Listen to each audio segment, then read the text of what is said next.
It's August 1st, 1986. A month earlier, Eric Thomas develops Listserv, the first email management software. Marvel cancels its Star Wars comic with issue 107. Scientists in Australia release a study on duck hepatitis B. Just how in the hell do all these things tie together? Fuck you. That's how, because Howard the Duck comes to theaters.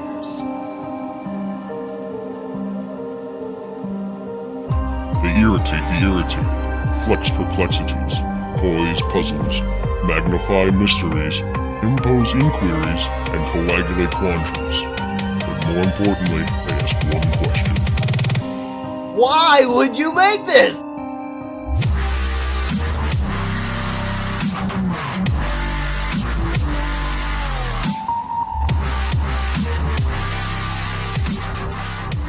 Hello, everybody, and welcome. I am Jimmy Time. This is Why Would You Make This? If this is your first time listening, we're kind of like drunk history, except with movies, and everyone is surprisingly sober. I am joined by my co-host, as always, Danny Money, J Delta. How you guys doing? All right, and yourself? Not too bad, not too bad. Danny Money, J Delta. This movie that we're doing is, of course, Howard the Duck. Well, maybe not, of course, because I didn't do a Time Machine episode. We have a limited bandwidth now, thanks to the wonderful people at Libsyn who are hosting us. Woo! I paid them. It's not like they're not doing it for, but it's, it's cool now that we're up there and that we have good, reliable hosts. We're going to go, of course, right into this. Make sure that you know everybody's in the film with the Troy McClure Hour. Ruff! I'm Poochie the Rockin' Dog. Hi, I'm Troy McClure. You may remember me from such cartoons as Christmas Ape and Christmas Ape Goes to Summer Camp. You're even better than this guy. Take a hike, you bum. Okay, Lea Thompson plays Beverly Swizzler. You may remember her from such films as the Back to the Future trilogy as Lorraine McFly, the television series Caroline in the City as Caroline Duffy, and most recently, Switched at Birth as Catherine Kenish. Lea Thompson looks fantastic in this film. Yes, she does. She Which I kind of feel a little bad about saying that because I also realize that she's kind of dressed like a 14-year-old with this whole film. What? No, I mean, that's not what I found the oddest thing, though. Is that Back to the Future is a year before Howard the Duck, and exactly. Wow. So, right, a year later, the audience is expected to see her as this, 19, 20-year-old, wannabe rock star. So, so for me, that was actually a little weird when I came to that conclusion. I didn't take that into account. What I thought was interesting is Lea Thompson, we all know Back to the Future, Yes. she tries to fuck her son, right? So that's a pretty out-of-the-box thing. Well, in this movie, Lea Thompson goes and try to get that duck dick, which is also... You said this is the next year, too, right? Yeah. So she was like, I'm going to one-up myself. Yeah, she's like, oh, you thought incest was weird? Let's go bestiality. If there was a sequel, it probably would have been Incest Bestiality. Because they would have had maybe a son. Oh, yeah. Or maybe Triple Threat. Maybe they had a daughter. Would have been lesbian. Lesbian incest bestiality. Okay. All right. Well, now that we've gone that far off the rails. Jeffrey Jones is also in this film. He plays Dr. Walter Jennings. You may remember him from such films as Ferris Bueller's Day Off as Ed Rooney. He was the principal of the school in the whole film. Yeah. He's from the TV series Deadwood as A.M. Merrick. And most recently, Who's Your Caddy as Richard Cummings. Also in this film is Tim Robbins. He plays Phil Blumbert. I don't think his last name's ever mentioned, though. No. So it doesn't, but you may remember him from such films as The Shawshank Redemption as Andy Dufresne, The Green Lantern as Hammond. Really? There's two Hammonds in that film. And he's Hammond Senior. Maybe, yeah. Yeah, no, okay, I know what you're talking because I just looked at the names on the list, and there was one person named Hammond, that was him, and there was someone else named he's Hammond like the or Hammond father, something. and then the son is who's supposed to be set up to become the bad guy in the sequel, which will never happen because that movie was horseshit. Most recently, he was in the television miniseries The Spoils of Babylon as Jonas Morehouse. You can find all information about the cast and crew on imdb.com. I didn't mention who plays Howard the Duck because there was 6 people who played Howard the Duck. Yeah. It was an animatronic puppet, Yep. a physical puppet, and then a dwarf in a costume. Yeah, but Or- there were a couple different. Yeah. Ed Gale seemed to be the main one. Yes. I had also read that originally George Lucas wanted a kid to be in the duck suit, but he couldn't come to an agreement, so he ended up with midgets playing the duck rather than a kid in the duck suit. Oh man, if Really? Yeah. I can only imagine how. Which I would have probably felt even worse for the kid in the duck suit, having to be stuck in that, acting through this horrible thing. Not to jump too far ahead, but if it would have been a kid, I mean, I looked it up. Ed Gale, because I was curious, was 23 at the time, so he wasn't too far off. Legal. Yeah, Whatever the hell's happening. Yeah. Well, when I tell you this, later, much later in the movie, there's a scene where they're flying like a super light, like a mini aircraft. Yes. Apparently, during the movie, Ed Gale and Tim Robbins actually flew the aircraft. Fantastic. Yeah. So, oh my God, if only it would have been a kid in the duck suit. Yeah. Jeez. The whole time they were doing that, I'm just sitting there and I'm like, why don't you just pull up? You're Just in a go plane. higher. Yeah. Just you're in a plane.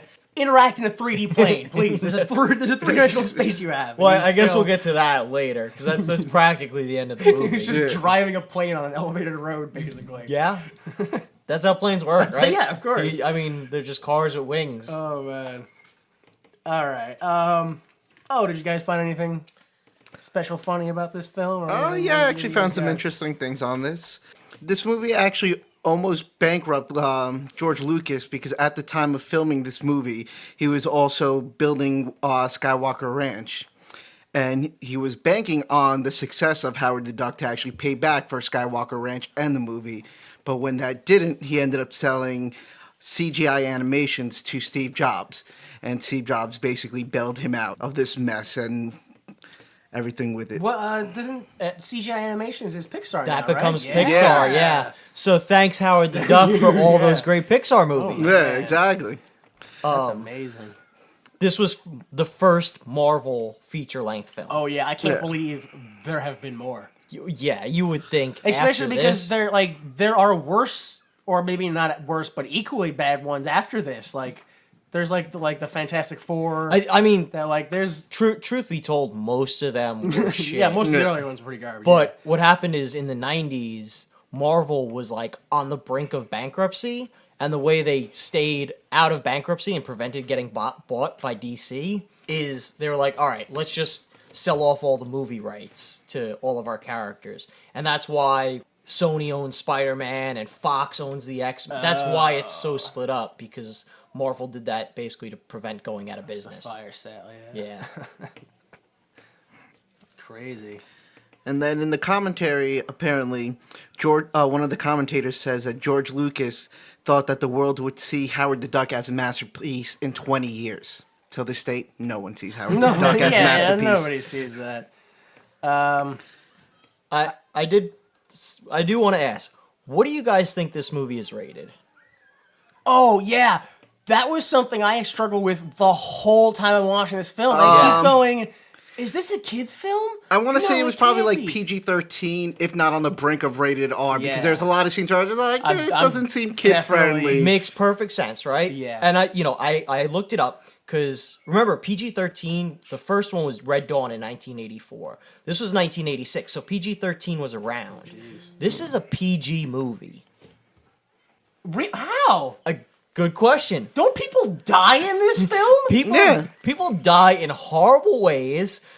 I would say that the villain of the film is terrifying. Oh yeah, Yeah. he basically slowly, I guess, melts over several scenes. yeah, it's all right. Like We- alive. yeah, Not we- even like a slow, like I'm dying. No, he's walking through the stores. We've and- all seen different like the stores. end of Raiders where like the Nazis' faces melt. Yeah. It's basically that, But through it's drawn stretched out. over And the movie. not even that, too. Throughout most of the movie, Leah Thompson is in her underwear half the time, and yeah, of course. When she's yeah. not, she's in short shorts. Exactly. So I'm looking at it, I'm like, yeah, and then after a while, I'm like, all right, this is starting to get weird. Like, women can own other clothes.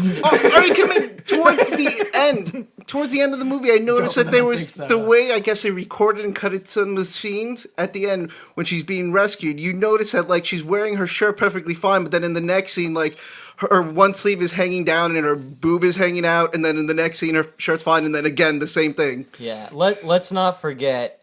Well, I guess we'll get to it, but there is some full frontal mallard in this movie, and it's rated PG. Yeah. That's so weird. I couldn't believe it. It astounded me that this movie is rated PG. That's crazy. Yeah. Yeah, no, another thing that's amazing is that according to Haley Wells, I don't know what that is. I should have looked into that more than just putting that name down. I have no idea what that is. Okay, research is for dummies. It's just me. I don't have any goddamn interns or anything. But according to Hollowells, the picture was toned down from an adult comic strip. So this is a toned down version of Howard the Duck, and it's still... Yeah, I mean, I'm not too familiar with Howard the Duck, but as far as I know, it's like Donald Duck's, like, almost like portrayed like the dick, more adult Donald Duck. Yeah, I didn't write that down, but I remember reading that in the early years, it was totally Donald Duck. Yeah. And Disney was like... No, we're suing you. You've clearly ripped off Angry Donald from us. Dude, you just put a cigar in his mouth. That doesn't make him... He had blue eyes, and he wore a blue hat. He had the sailor hat, little sailor suit, and they were just like, put a cigar. There we go. It's ours. Copyright, patent pending. Nobody can sue us. Yeah, I assume they were just going for sheer stupidity. Like, oh, come on, you really think I'm so dumb that I'm just going to rip off Donald Duck? And they're like... Yeah, how could you? Yeah, case dismissed. Yeah. I actually have one more small little tidbit. Apparently, John Cusack and Martin Short both auditioned to play the voice of Howard in this movie, which I thought was pretty strange. Yeah, that would have been... I don't know if that would have been weird. I I feel like John Cusack would have been neutral. I don't think it would have made the film any weirder or any worse. But Martin Short, I think, would have made it worse. That Definitely would have made it worse. Oh, man. Something that I thought was funny was that John Landis, which is a close friend of George Lucas, was originally slated to direct the film, but turned down the script because he saw that the car crashes in the finale were too similar to the Blues Brothers. Yeah. Which I think that was just a polite way to be like, this film is dog shit, bro. It's okay because Lucas just went and rewrote and stole Back to the Future at the end of the movie. I don't know if any of you thought of that. No. The guitar scene when Howard comes down. Yes. No, I was just exactly. Like, I have a whole bit down here at the end. And I was just and that's what made me look at Back to the Future because I was like, what came first, this or Back to the Future? And guess what? She tries to fuck both guitar players. Great. Just to give you an extra hint of how bad this film is, despite its disastrous box office performance statewide, when the film went overseas, it would change from Howard the Duck to Howard, a New Breed of Hero. Which, strangely enough, it actually did a little bit better for the movie. Oh, hey, well then, smart move by them. Yeah, the budget was for the movie $37 million. In the U.S., they made $16.3 million. Foreign, they made $21.7 million on Howard the Duck. So Lucas, at the end, somewhat broke even for the movie. I guess so. Yeah, good for him then. Apparently, he knows what he's doing better than we do. Yeah, I mean, he just sold Star Wars to Disney for God knows how many billions of dollars, and I don't even think about that. Just block that out. All right, let's go ahead and jump right into the film then. All right.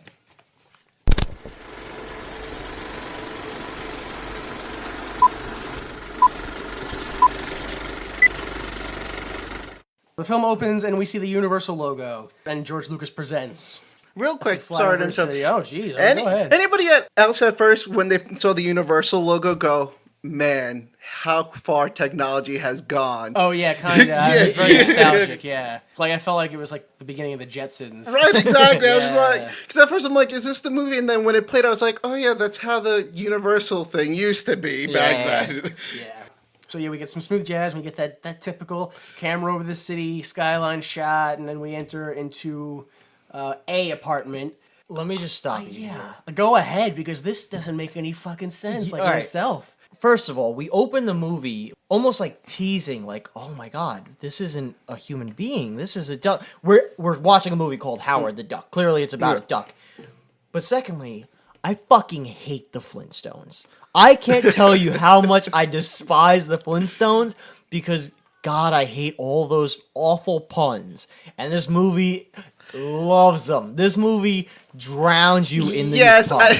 I wrote that too. Like halfway through the movie, I was like, enough with the terrible duck jokes. They're not getting over. They're not landing. Enough already. You know, funny enough, pretty much halfway through the movie, they just go, fuck it, we're not doing any more duck jokes. And they just drop it completely. Yeah, that was weird. Well, no, they're still in there, but they're very subtle. And like Lea Thompson just says them either very quietly or very quickly. That unless you hear it, you don't notice it. But it's like small things. It's super few and far between, but the beginning of the movie, this movie's front loaded with these awful duck puns, and it's So we're in this foreign apartment. We see the mail. It says Howard T. Duck. He's getting a message from his mother about, I don't know, who cares? He's watching TV. There's some light reading, which is the fucking play duck. whatever. Then we get a giant red beam, and it drags Howard through several apartments and up into space. This is the first scene, and boom, duck tits. Yep. Duck tits. Which I feel sorry for whoever was the asshole who had to be like, yeah, you right there, yeah, I need you to make me a puppet duck that has human tits on it. So someone had to go, be like, hey, props department, I need duck titties. Could you do that for me? Yeah, I don't even want to think about like just the having to like make a mold and make sure it's like you can't give them lopsided duck titties. You gotta be accurate. They gotta be even. Well, there was a pre-mold. There was at least like 2 or 3 there. He was like, no, this one's no good. It doesn't hold the base right. You They can't fall make them apart." that big. That looks silly. Yeah, that's ridiculous. I want real average-looking duck tits. I'm not looking for Hollywood-style duck tits. Yeah, this is just a lady in the bathroom. We're not like We're not selling duck porn. It's just, you know what I mean? And then if we could go back a second, is Howard's middle name The? Is that what the T stands for? I think so. I guess. Why? I don't know. Which, like, it made me think, if they're literally a species of duck, how common of a last name is that? Yes. That's what bothered me about the puns more than anything. And they have a list of them online. Stuff like Marshington, D.C. because Washington, D.C., ducks yes. live in a marsh. Oh yeah, or, this is from his. I read this. This is from his license later on. yeah. Lea Thompson And goes then through it. instead of birthday, it's hatch day, yeah. and it's like yeah. date of hatch and stuff like that. But it just feather color. yeah, it just makes no, like J Delta the human. Like who the fuck would have that on? I mean, I'm sure there's some neo-liberal super mega I love the world hippie who's got like, oh man, I'm Steve the human. Oh wait, that's Adventure Time. Finn the human. Right? Isn't that? Yeah. Yes. That kind of makes me hate Adventure Time. Man. Yeah, I know. I gotta go burn some stuff. Let's move on with this fucking thing now. Let's keep going. So, yeah, he gets dragged through space, and this is when we get this voiceover that explains how reality works, and Howard flies through his own name? Is that, like... Yep. Which I'd like to end the movie here, because pretty much the movie should end here.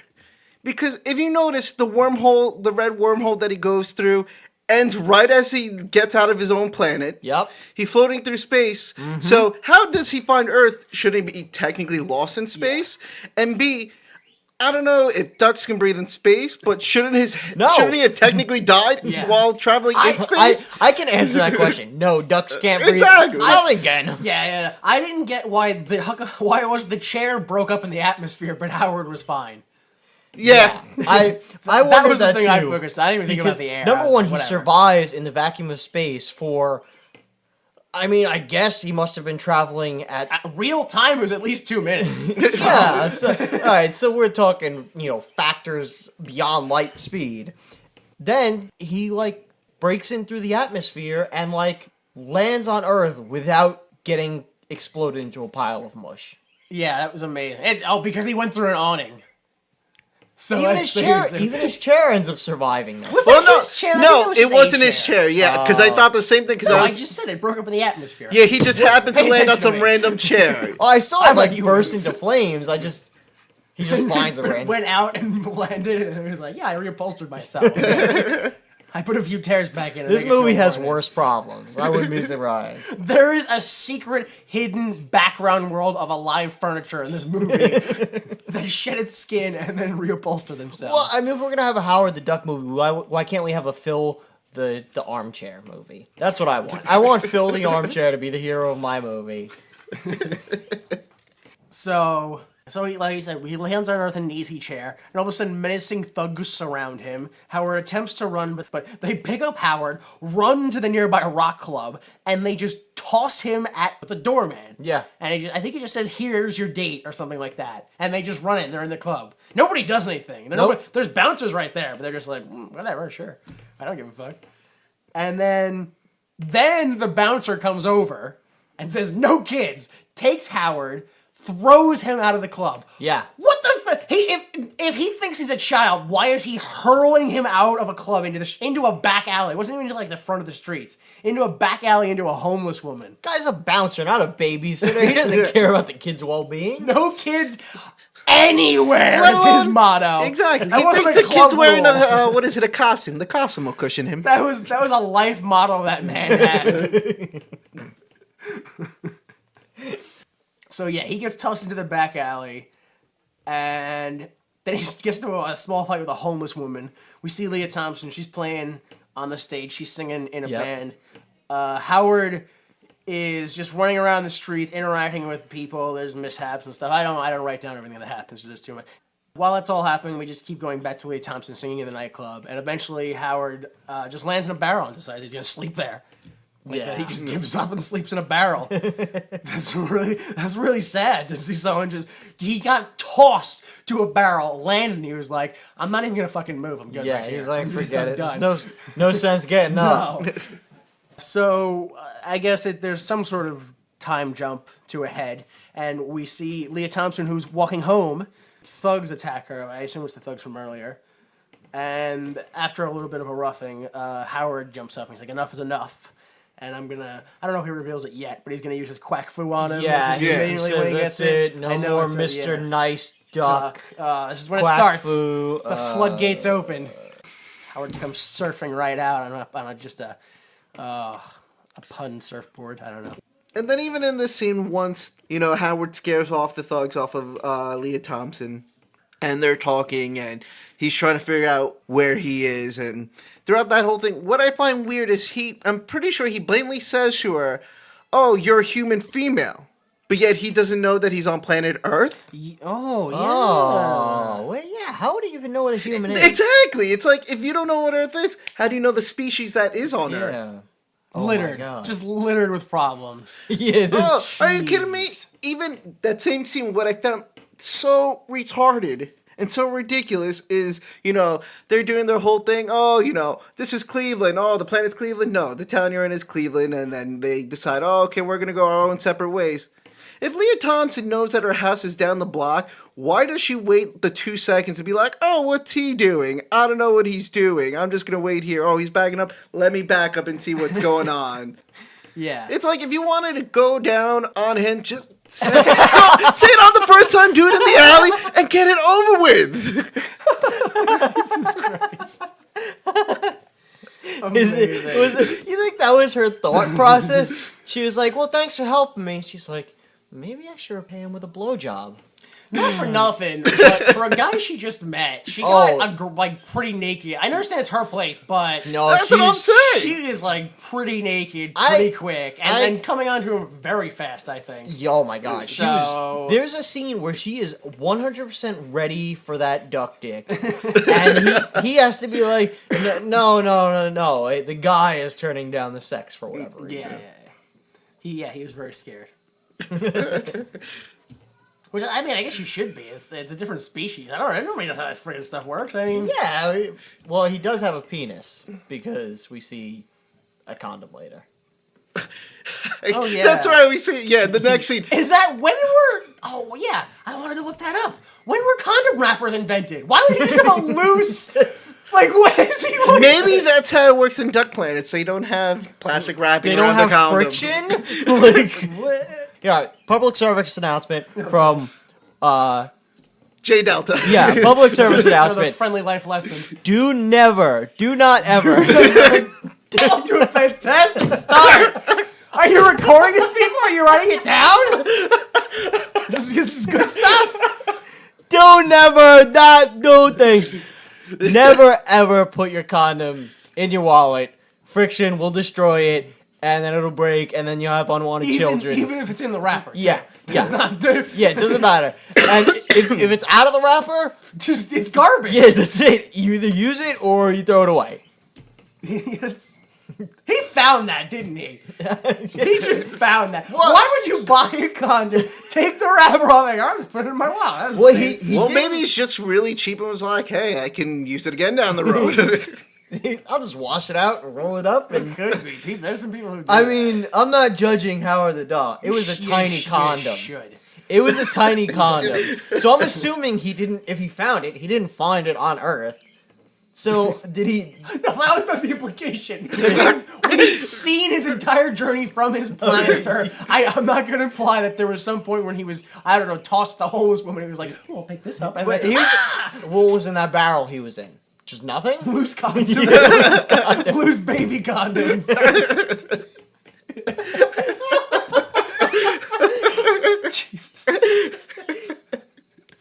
Oh man, what is going on in Cleveland in the '80s? Everyone's attacking each other. There's barrels of baby condoms in every back alley. Oh man. So what are we doing? He's in the apartment, right? Yeah. He's with her. She said, well, I don't know if we really explained that, but yeah, they did a whole thing that quite frankly felt like a music video where they were looking at the rain and it was all sad. Yeah, and yeah. then she was like, all right, come back to my apartment. I'm not gonna let you be a homeless person or a duck, I guess. And then she explains her whole backstory basically right there about how she's getting screwed by her manager and they owe her cash and all that stuff. And Howard is slowly offended about how he's treated, basically subhuman. And then I guess a train goes by. We get a flashback. He has like a straight Yeah. PTSD attack. Yeah. We get Howard's backstory right after that, and he says how he wanted to be a musician, and Beverly claims that he's here for a cosmic cause. But Howard just wants to go home, and then he falls asleep. And she goes through his wallet. Yeah. Looks at his ID. Not before. She just kind of gently strokes his feathers. Yeah. And then he rolls over, his wallet falls out. I don't know why. He doesn't have pants. Like, where did it fall out of? Let's not forget that, I don't know if you guys remember Back to the Future, Marty ends up getting like hit by the car Right. or whatever. Yeah, and they- right? Yeah. And, you know, Oh, and the names on the underpants? and then like he wakes up and he's not wearing pants. Yeah. She definitely did stuff She to her. jerked her son off in his sleep. Jerked her? She sucked his dick. All right. That's what she's into. Apparently, I'm into just jerking dudes off. I don't know why she's gonna go down on them. Yeah, I don't think that's necessary. Especially if you can't see the joy on their face. Well, if they're asleep, you can't see the joy Exactly, on their they passed face. out. That's Yeah. what I'm saying. That's why you just jerk them off. You know? It's more for her enjoyment. Yeah. Yeah, that's what I'm saying. You, Then why do you need to see a face?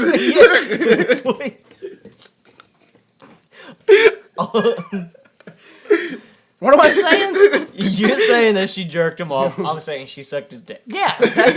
So what's the argument? Let's move past it. I don't know what your problem is. So yeah, she gently caresses him and hints that, man, if she just had a little more time, she would suck that duck dick. Oh my god, yeah.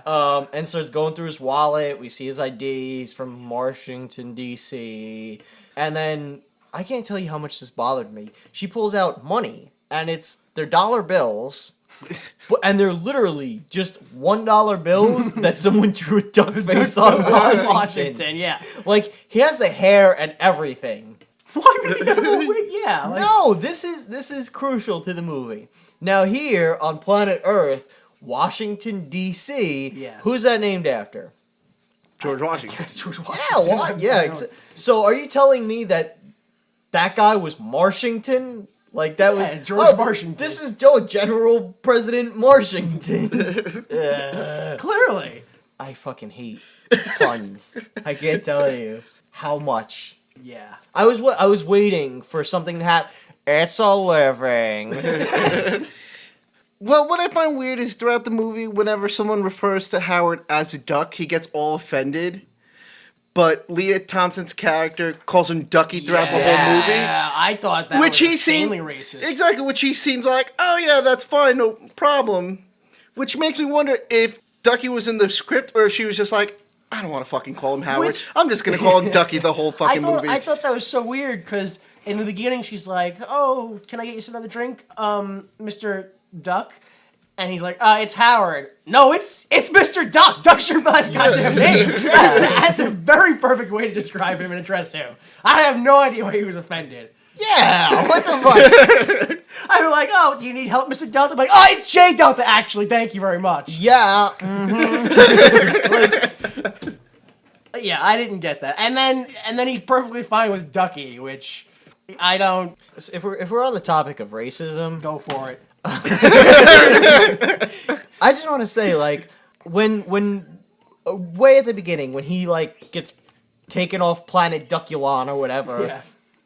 and we see like There's no. I'm gonna stop you because there's no way I'm gonna allow that to be the fake name of that planet. That's not the name. But keep going. I just want to dispute that, and we can keep going. all right. So as he's leaving the duck planet, Okay, that's fine.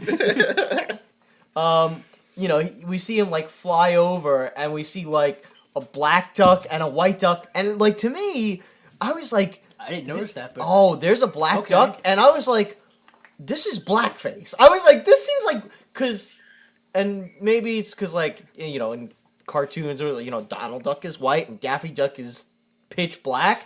Well, this duck was pitch black, and I was like, that's racist. And it was just a super black duck with like a big boombox on his shoulder. Okay. And I was like, I wasn't with you, but now I am. yeah, I was like, this is duck blackface, and I will not stand for it. Ducksploitation.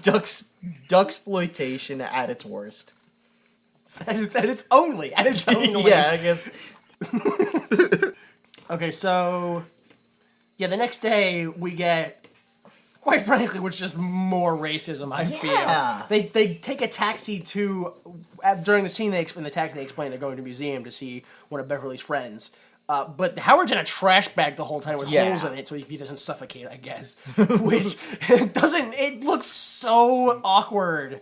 Cab driver really should have way more of a problem with it than he does. The 80s. He I- just wanted a cute. He just wanted a cab fare. He just wanted a cab I fare. guess and dead. he's like, well, this person in the trash bag's alive, so that's a plus. That's a plus. That's it. They're not dead yet, so that's none of my business. Not really. So yeah, she brings him in the taxi in a trash bag, gets to the museum, and literally just drags him up the stairs in the trash bag. Yeah. I thought it was a little silly. Like I wasn't like, this is hilarious. I was like, people should be definitely investigating it more when she's struggling the whole time to carry Howard in the bag up the stairs, like kind of dragging him sometimes. And several times people come up to her and they're like, oh, do you need help? And she's like, no. And then Howard in the bag goes, yes! Why would you walk away after that? Yeah, because no one's like, oh, it's probably a duck in there. Let's not worry. It's like, But it's clearly someone talking from a bag. Yeah, there's someone You talking. should still be like, oh no, you're very much a serial killer. I have to be stop like, you. ma'am, is that your child in the bag? Like, Yeah, did he not really. want to come to the museum and you're forcing him? You gotta learn, motherfucker. I'm gonna teach you a goddamn thing or two. Alright, so we get to the museum and we meet the scientist friend, Tim Robbins. Insane. Out of his mind. Yeah. Immediately. I assume mostly it's because he's a Cocaine? scientist. Oh. Well, yeah. I was gonna say, I assume mostly it's because he's a scientist who isn't advancing and he just found an alien. He's the first person to find an alien species. Yeah. So in his mind, that's it. I'm a fucking billionaire. Which it is because later on, he explains, Cousteau had the ocean. Yeah. And what's his name had the Bigfoot or whatever, and I had Howard. Yeah, I don't remember what the fuck they were. We still don't. There is no Bigfoot expert. We don't have one of those. No, we actually kind of do have some Bigfoot experts. Unless you count Billy D. Williams in whatever the fuck that movie was. We have done so much research for this episode. I can't even explain it to you. We are just covered in papers. There's so much flipping back and forth. Well, I'm sorry, I didn't expect Sasquatches to come up. I'm sorry. Well, I'll go home and I'll get my Sasquatch binder, and then we can talk about Billy D. Williams being a Sasquatch expert. Oh my goodness, I'd love to do that. Where are we? Yeah, this crazy mofo runs in, and then he just show me your superpowers, Howard. Do melt this thing with your mind and shoot lasers and levitate? And they're like, "Go fuck yourself." Yeah, I'm out of here, you racist piece of shit. and he even does the Daffy Duck oh to yeah, try Tim to talk Robbins to him. does. Yeah, that's very offensive. Yeah. I'm glad that you mentioned that because for some reason one of my notes is Tim Robbins, phenomenal actor. Really? Because I thought this was probably his worst. I'm positive I meant it ironically. Because no way I really meant this that. is. I think I looked him up on IMDb, and I think this is only like his third or fourth like movie, and probably like his big role to think about it. And then just to think that from this point he moved on to Shawshank Redemption and a whole bunch of other great movies. It makes me wonder. It's like really a lot of directors must have just turned a blind eye to your performance in fucking Howard the Duck. I assume everyone was just like 86. Oh, that was the coke year. That was when they drove out of the lot with a big dump truck of cocaine, and everyone would just every day it never went away. It was amazing. So when they try to leave, Phil stops them and starts to explain how evolution works compared to, how we were from the monkey we went up into. He's like, imagine if it was ducks that evolved. Yeah. Developed breasts. And then, and then he explains how that Howard evolved, in the same way from duck up into humans, which I don't get. Like, what? When do they just go, you know what we don't need? Flight, but fingers. Yep. That's the thing. Like, I don't understand, like, because monkeys already had fingers and all that. So it's, the evolution is clipped. It's very clear to me why seconds later he's told to get up and clean the labs. Because the guy's fucking back shit. He has no idea what he's talking about. Yeah, they go outside, Howard and Beverly. I thought this was weird because, I mean, I wasn't looking around, but this doesn't seem like a children's museum. That, why would they just run up and start touching an exhibit? Like, that's not allowed. Well, to be fair, kids don't give a fuck. If there was just something outside, of course, they would be like, that's true. let's touch it. It's not like they climbed over barricades. Yeah. It's just outside. Oh, we gotta touch that thing. Let alone, they probably saw that Lea Thompson was talking to him. They're like, oh, it's probably something having to do with the museum. Look at that person talking and touching the mechanical duck duck. monster. Yeah. She didn't recognize they were having a domestic dispute, though. It's the 80s. They intervened and prevented domestic violence. And then... Why would I drone over them stopping?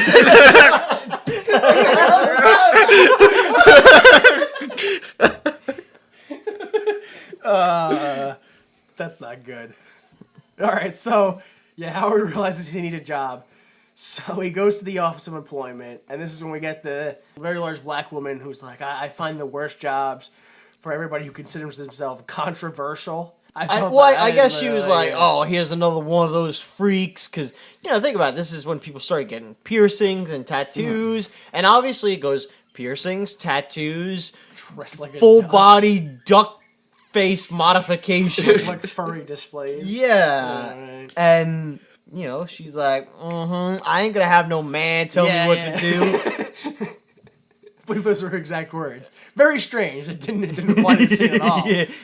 But I assume it was just something the actress wanted to do. And again, here's something where I was like, really, this movie's rated PG? At one point, this very large black woman like goes to bend over to pick something up, Yeah. and Howard is just ready to take a bite out of her ass. Yeah, yeah.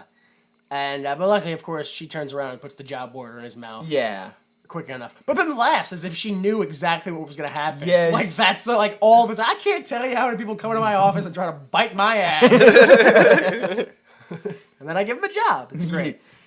Praise the Lord. So then we go into what I presume is a whorehouse. I don't know. That's pretty much what it was. I mean, what is it really though? It's like a jacuzzi. Like, there's a lot of jacuzzis around. I don't know. It's lots of jacuzzis and like towels and people either. Yeah, what was he put a thing of his towels and lotion? Yeah. That's what Yeah, I was pushing around a cart of that. So like, I don't know. I guess it was supposed to be a whorehouse, but how would like They the- probably disguise it like a spa or something. Oh yeah, you're gonna go work at the spa, Howard, and he's pushing around and they're just fucking gonna lotion rat- and like, oh, you pay Tell. for an hour with the jacuzzi, and it just happens to come with a free sex. A free set. Yes. Great phonetic lessons done today's episode. Also, that sentence helped. Yeah. Then Howard decides to take a break, and his boss is like, "Oh, there's an air jet clogged. Go unclog it." And he just picks up Howard and tosses him in it Into the hot into the tub, hot tub. or the jacuzzi while people are in it. that's not what I found the strangest part about it. Right before he throws Howard in it, Howard goes, "I can't swim." You're a Yeah. fucking duck. Well, there's a lot of that. Like later on, when they Yeah. crash the plane, he Yeah. can't swim. But yeah, even before that, he can't fly either. Like he's Yeah. lost. I mean, that's not to say we're monkeys anymore either. Well, so I guess it's the same thing. but- maybe. Are we? Oh shit! Maybe we're racist. Well, no, he at least explains that. Wait, wow. because nobody walks up to a human being and goes, "What? You can't swing from trees? You don't pick bugs off each other anymore?" Yeah. Okay. All right, I see it then. Oh damn. That doesn't feel But good. still, at least the flying he mentions on later in the movie that through evolution they lost the ability to fly. You know, swimming should be a normal thing, but that's in my view. Absolutely. He The still, guy has, should know how he to- still has webbed feet. Exactly. Yeah. He lives on. Well, that's actually not a good example, but I was say he lives on what would be his planet's version of Manhattan, which is an island, but I can't imagine two people swim around Manhattan. Yeah, so yeah. that's- But still, I mean, the incentive to swim is still there, living on, again, an island. Maybe his parents just didn't teach him. Maybe he's just Maybe it's not his species. Maybe we are just racist dicks, and we're like, how can these fucking ducks? No, his parents just never taught him, never paid for swimming lessons, or he grew up in a low income family and they didn't have access to a pool. shaming him for that. What is this movie about? It's not about anything. It really isn't. It's not. So Yeah, his boss throws him in the hot tub. that has people in it, and they don't give a no, fuck. they don't care, which is weird because every time people see Howard, they freak out. Yeah. I guess sex is more important. Yeah. That's a dumb statement. Yeah. So yeah, but then Howard gets out because it's just a hot tub. It's not very deep. So he gets out, and then his boss is looking into some weird sludge pit. It's like a mud pit, like a come- mud bath. Because where the first jacuzzi was, it seemed more like a habitable area with like a nice atmosphere, the lights, and and that one, it just looked like a back room with a generator in it. So that's why I assumed it was just like a filter or something like that. Right. Something really gross. Yeah, just really gross. Yeah, just like that. Yeah, just nothing. But that's when he I don't know what he pulled out of Yeah, it. But I it's- assume it's just like a used condom. Like it's just a sewer grate that catches all the gunk. And he kicked him into it. Yeah. And then Howard quits because you know his boss kind of assaulted him. Yeah. So with good reason. Awful. So then he starts strolling around town, right? Yeah, super sad. He walks up to a TV shop that is conveniently playing only duck-related things on the TV. What is that? It's like, duck season, hunting season is open, kill all the ducks you Oh, want. actually, now that that's mentioned, that does make sense. Duck season is open, so why wouldn't they advertise duck-related things? Yeah, and they're like, oh yeah, Actually, this kinda year does we. make sense now that I don't buy that. I don't buy that. It's like duck season's open. Let's play Daffy Duck cartoons and talk about other duck related things. You know what? You've talked me out of it. Yeah, I don't buy it. No. anymore. You've changed my mind on it. Good. That does seem fucking stupid. It is. Are you kidding me? We have duck season out here on the island. I've never heard it once advertised in the news or in the paper that it started. Really? You don't remember, like, every deer season they play Bambi and advertise Veal-A-Roni and all that? And isn't that, what is, no, venison-a-roni. That's too wordy. That's way too wordy. Nobody's gonna buy that shit. Veneroni. Veneroni. There you go. Veal-A-Roni. Hey, there's a market for it, isn't there? Well, there is none, which means we could create one and then be the only one on it. Yeah. Thus, there's a market for it. Isn't beefaroni like the super ghetto, like, basically hamburger helper horse shit?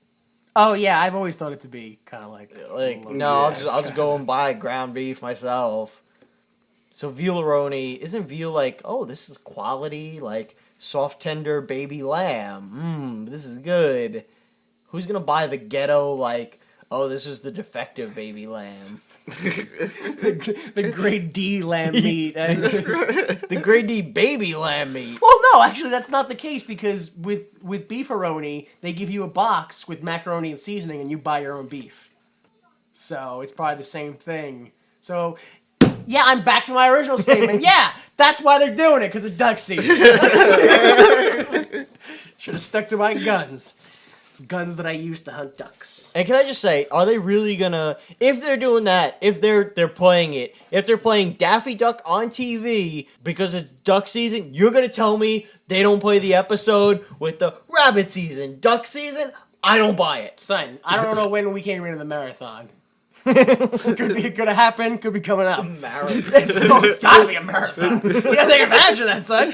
What are you doing? Alright, so after all the duck stuff, a car backfires, and he runs.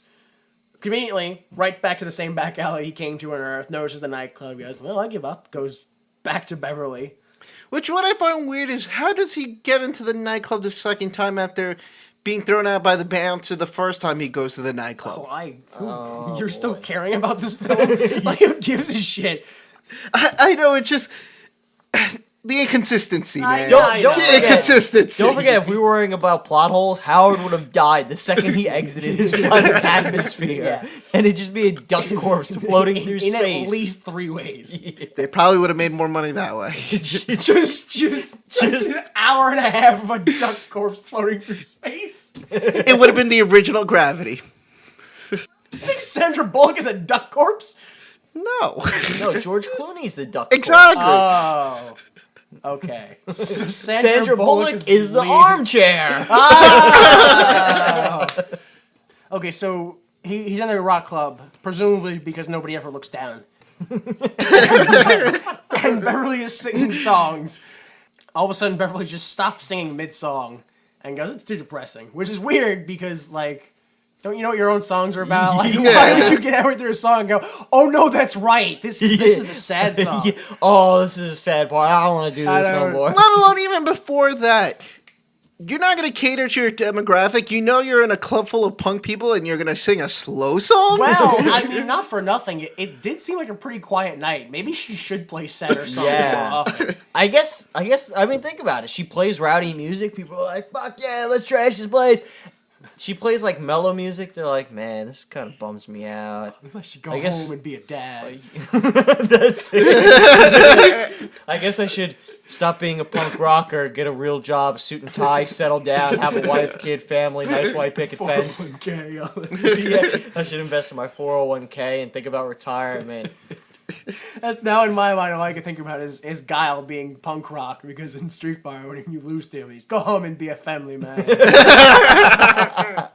Yeah, so she starts playing the upbeat song, and surprise, surprise, a fight breaks out. Very slow, not instantly, but very slowly a fight breaks out, where Howard notices some of the thugs from earlier. I assume that's who they are. Every white guy looks the same. I was going to say all white people. They really all look the same. It's not in just this film. movie, just in general. Well, white people. Most of them, yeah. But in this one, aggressively, because they're all wearing the same leather jackets and all that stuff.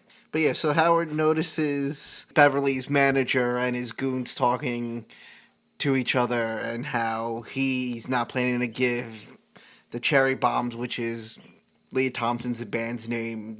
You picked it up already? I didn't pick it up until I went on IMDb afterwards. Oh, no, I I picked it up. the I Cherry didn't Bombs. get that, no. Yeah, what is it? Yeah, that he's not going to pay the cherry bombs and that he's going to hassle them around later on also. I guess you didn't pick up that he was like, I'm not going to pay the cherry bombs until Marty McFly's mom puts out. Well, that shouldn't be too hard, apparently, because she's putting out to everyone.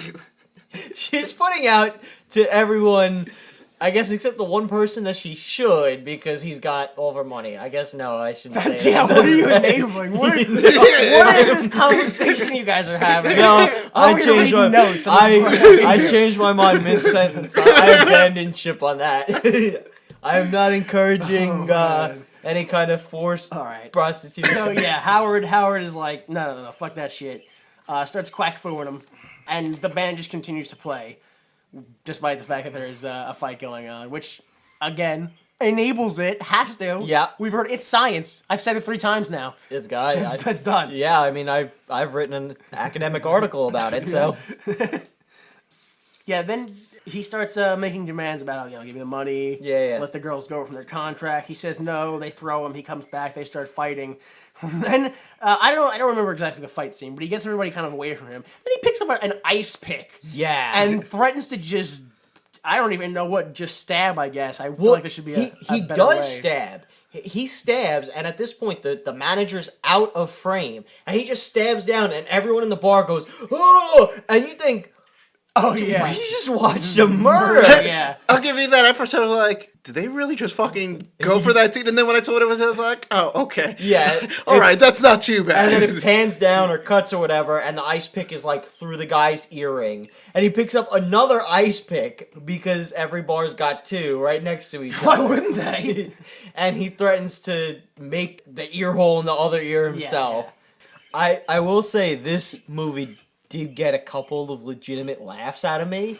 If that was the tone it's going for, because we already established we don't know what the tone is. No, I don't know what this. I don't know what it is. Yeah, it's not a kids film. Nope. There's no way it's a kids film. There's not enough going on for it to be an action film. I don't feel. No. I'd like to call it an adventure film, but they're not going anywhere. There's no physically or story wise. Yep. It's not a noir film, which it kind of feels like it is, but there's no mystery. With the music, it kind of starts off very noir. That's why it's because it feels like it, but there's no mystery, there's no law, it's nothing to do with noir. It's just shit happening, and there's a duck. But I did get a laugh while he's kicking the manager's ass. He calls for his buddy's help, and he's like, whoa, back up. I'll bite you, and one bite from me, and you'll get space rabies. Yeah. And I just like how he goes, is that a real thing? And the guy's like, yeah, I think I heard about that. Heard about boss? I don't know, the news. I watched it once. It was pretty scary. So yeah, and he just runs through the crowd, going, you're dead in 15 seconds after I bite you. And he runs through the crowd. Then we get to the dressing room. I want to point out at this point that I watched this film a week ago, so I don't remember 100% how I feel about these things. Mm-hmm. But earlier, I said Tim Robbins, phenomenal actor. Yep. I think I really meant that. Because I have written down here, Tim Robbins is my favorite part of this film. He's really entertaining. So, I maybe, again, I'm going back to what I originally said. Which is, Tim Robbins. Got it going on. So, Howard knocks on the dressing room, shows up. Phil's there because apparently he dates one of the other girls in the band. And I love the fact that, he's like, oh, Howard, you're here. Now we can go do important science stuff. Come on, let's go. And, his girlfriend's like, but Phil, wait. And he's like, no sex right now. And just, I bet that was so unnecessary, but it was amazing. Incredible. Not even that, but necessary. What I found unnecessary is in the same scene, Lea Thompson's character Howard goes, oh, do you have a place to stay? He's only been on Earth for 3 fucking days. You clearly gave him a place to stay the first night. What makes you think he has somewhere to go? Goddamn white privilege. Well, you don't have a family that'll just help you out? No? Yeah, I mean, your parents aren't just going to pay for you to go away to college and have a nice cushy dorm. And you don't have, like 6 uncles and aunts that you can just... go to each one of their houses every night? Is this when he reveals that he got their money, right? He's like, oh, I Yeah. got your money back, and ooh, I'm the hero. Yeah, Oh, and yeah, then when he they got him go out of the contract. into the yeah. hallway. Yeah, I they go got you out of the hallway, contract, or yeah. Which I think is funny because the cherry bombs or whatever, like, oh, I got your money back. Here you go. And one of the girl goes, oh, thanks, Mr. Duck. And he's like, yeah, no problem. And I'm like, why are you yelling at them? Clearly, Mr. Duck is not a name you want to go by. although it is his name. Yeah, it is his name, but he also doesn't want to go by it. I don't know. Then all of a sudden, after they're all like, "Oh, thanks, this is great," Phil runs in and he says his colleague has the feather, and he has to compare it to one of Howard's, so he plucks one off of his ass and runs out in a very maniacal way. Like, I like Tim Robbins, and then at this point I was like, "Whoa, dude, you need to calm down." He didn't hear me though. It was so. Turns out you weren't on set 20, almost 30 years ago. Could have swore I was, but fuck it. So then they just go, yeah, Howard's like, I'm fine, let's go home. So they go home.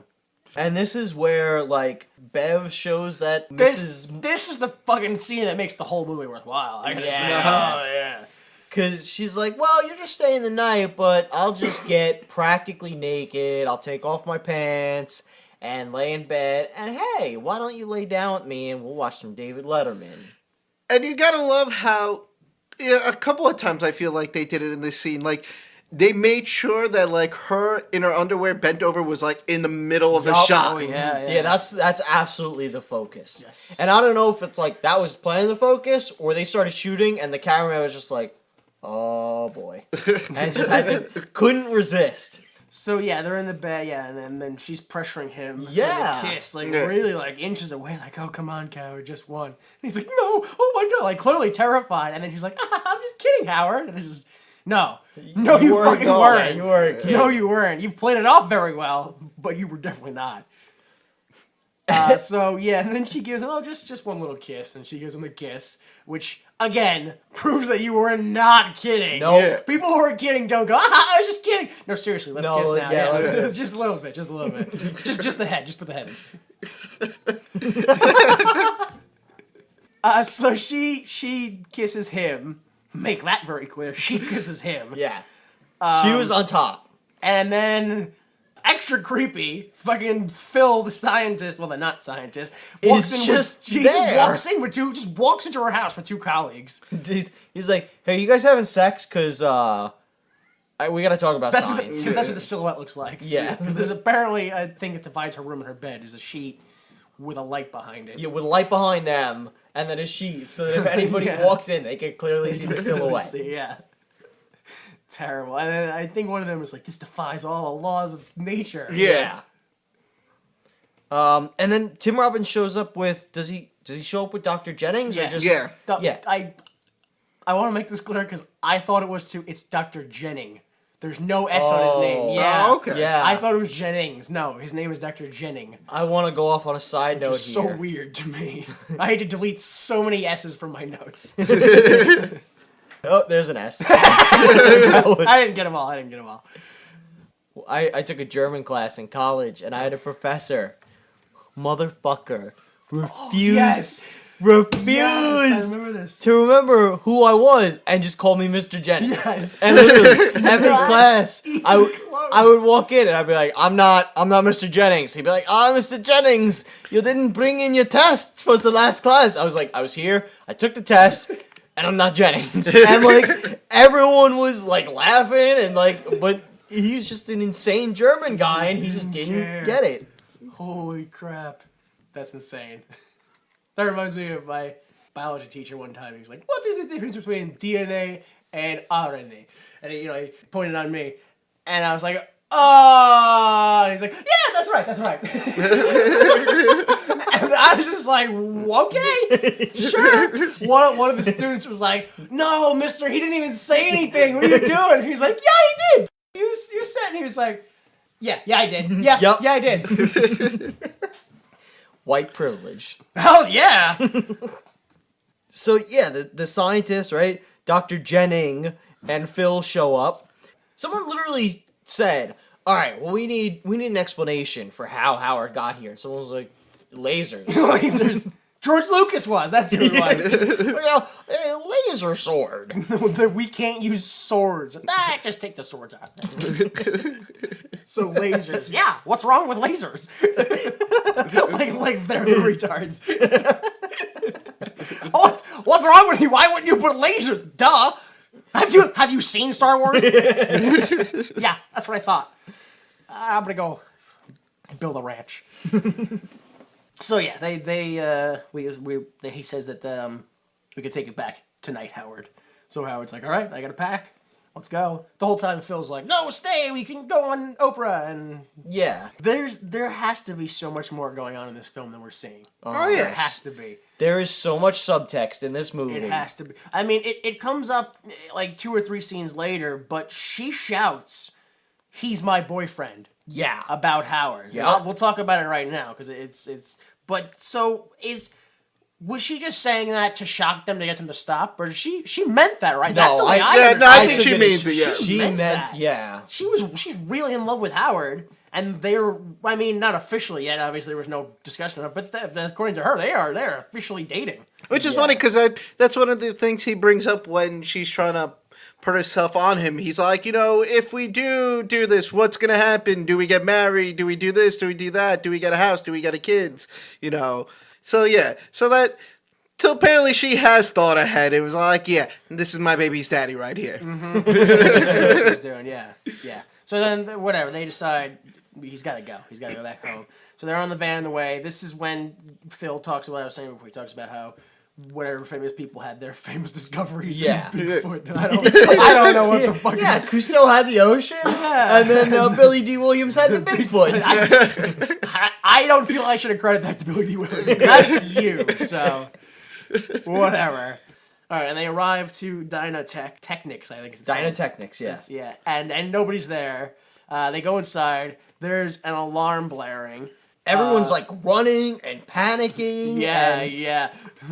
I don't know if this is my favorite part of the movie, but I love it when they go into the I guess the area or whatever. Like they open the blast doors or whatever. Some guy comes out and he's like, "We shouldn't have done this with science." Like his face is melting, and then he just gets up and walks away. Like you can just see him slowly walking away in the background. Like maybe he's like just dumbfounded and horrified, but it was just so funny that he was so dramatic. He was like, and then the police show up. I don't know why, but they show up and they decide that Howard's wearing a costume and they try to forcibly take it off him and they strip him almost naked before they realize, I don't think it's a costume. So then they arrest Howard for being an illegal alien, which is, oh my god, that's so fucked up. They arrest him for being an illegal alien, but then they just like move him to another room. Yeah. Like they don't arrest him. They just go, let's go over here. Well, these are awful cops in this movie. I think that really remember exactly, but I think the cop goes, ooh, and like reaches for a donut, and like that's when Beverly's like, hey, you can't treat him that way. And then they start like fighting or whatever. Well, they don't fight. He picks up a cigar and throws it in a garbage can. And the cop like sticks his whole upper body in the can to get the cigar out, and then they just kind of lightly tap him on the butt, and he falls over. And then Lea Thompson grabs his gun and threatens to shoot the cop. You've heard "Don't stick your dick in crazy." Howard didn't even have to stick his dick in the crazy, and she was already attached. Yeah, she was not letting her man go or her duck go. Terrible. Why this movie? Now this is when the cops are like, oh, the duck guy got away. And the police sergeant or whatever is just like, all right, well, we're putting out a shoot-to-kill order. Yes. Which, holy shit. Though I guess at that point he has a gun. So like he's considered extremely dangerous, so shoot-to-kill. So these cops are... Well, first off, technically, Lea Thompson has a gun. Yep. So there's no reason to kill Howard. We don't know that he has a gun. Well, she's excessive force. Yeah, she's a white woman, and again, they're looking for Howard, not the accessory. They don't give a shit about her. Not the lady with the gun. No, that's how deep cop racism goes. White lady with a gun. Oh no, white women are harmless. They can't do anything. Yeah. Duck. Oh, we're shooting him. I don't know where I'm going with this. Okay, so the cops put out the order for the shoot to kill. And Lea Thompson Howard and Dr. Jennings, they all leave. Well, they, Oh, they yeah, 'cause- find 'cause Dr. Jennings crawls Jennings. over, yeah. They find Dr. Jennings, and he is clearly fucked up, and they don't care. He's like, No. oh, fuck. Like, Guys, I've I'm never fucking seen dying. I've never seen a man who I've been more convinced currently has the condition where his brain is going to expand beyond his skull. Yes. That is exactly what I thought was going to Dude, happen to him. I don't know if it was makeup or what. I was, Yeah, I I thought- was concerned for him. Yeah. Cause he's like, his face is progressively getting redder and redder to the point where I thought he was like suffocating. No, I thought Jeffrey Jones was gonna die. Well, that's what, and like yeah. you saw veins bulging in his head. I don't know how the guy did it, but and he's like, guys, I'm fucking dying here, and they're like, oh, whatever, come on, we should get out of here. Amazingly, Jennings, despite having his brain, was like, "Nah, I have a car in the parking lot, let's go. Yeah, And he's just like, let's go, and they go. And then again, despite all that, they let him drive the car. I don't know, the whole time he's just like, my brain. See, but what I find odd about that scene too is that they're driving and they make it seem like, they're driving for like maybe a good 15, 20 minutes, maybe more. But then when they're driving from the diner back to the lab, they make it seem like it was an all-night project to get from, A to B. Despite making it seem like this time around, A to B is just like a 20-minute drive up the road. Because when Jennings ends up taking the detour. But still, even if he takes a detour, like I said, they make it seem like, they're on the road a good 15, 20 minutes from, the lab to the diner. But then, even with the detour... he has to go through a checkpoint and all that stuff. I see what you're saying. Yeah. Whatever the fuck. I couldn't believe, like, this man is clearly in either horrible pain or dying or something's wrong, and they're not just like, good. you And drive, they don't whatever, give a and then, he's driving recklessly, he's driving crazy. Yeah, I think at one point he actually says that he says there's something growing in me. Yeah. Every part of my body is changing at a core level, and they're like, "Hey, hands on the wheels, dude." Yeah. They don't give. Well, a shit. yeah, the whole time he's warning them. He's telling them that, he's not doing good. He's about to die. Something's happening. And, and like you said, the whole time they're all just like, yeah, grab the wheel until he finally let goes of the wheel. And that's when Howard's just like, oh, hit the brakes. Yeah. And then they, like, conveniently almost crash into a diner. Yeah, called Joe Roma's. Joe Roma's, right? And I'll say, this is a part that I kind of thought was a little disturbing, and it, kind of ties in with the way that the villain in this movie is they, like, almost crash, and they stop, and then Jennings just goes, I'm dead, and, like, just, like, slumps over. Yeah. And it's like, oh, I think he's dead. Yeah. And then we get introduced to the Dark Overlord. Yeah. the Dark Overlord.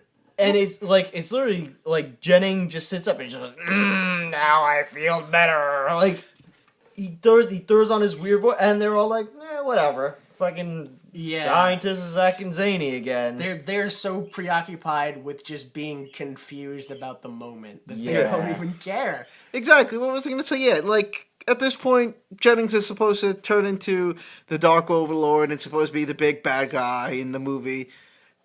But Howard and Lea Thompson's character just make it seem like a joke the whole time, kind of like, oh, stop acting like that. He's just joking around. That's not really how he's supposed to be acting, kind of like an ordeal. Yeah, like as if he's just faking it. Exactly. He's fucking with him the whole time. Right. I don't know. Mr. Hypochondriac over here thinks he's dying. I just met this guy. Why did he presume this? He's a scientist with brain damage, and they assume he's whatever. They go into Joe Roma's, and first the lady is like, "We don't serve pets." I think is it? Yeah. And he's like, "I'm a seeing eye duck," and doesn't explain why he would talk. Nope. Doesn't explain that at all. Doesn't matter. No. They just go ahead, take a booth. The waitress manages to both offend everyone and take their order at the same time. Yeah.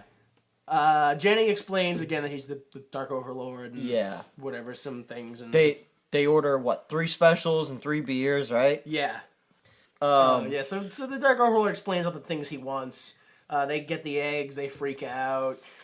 And then this is when the Dark Overlord shows off. Using his powers, yeah, and he blows up the condiments for just I don't know why that shows your powers, but it does, to be fair. Yeah, I mean, I can't do that. I can't blow up ketchup and mustard with my eye lasers. Yeah. Danny's surprisingly quiet over there right now. Do you have powers we don't know about?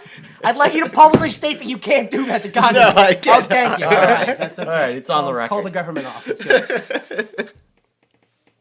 All right, so they decide we're gonna go. We're just gonna leave, despite still having not gotten beers. Yeah. And ordering more of whatever. And then all of a sudden, some truckers come over and start harassing No, them. actually, what happens is the Dark Overlord is like, here's my plan. I'm going. The Dark Overlord literally goes, what I'm going to do is I'm going to use Jennings' body and Jennings' secret key code that's right here in my hand and in my pocket.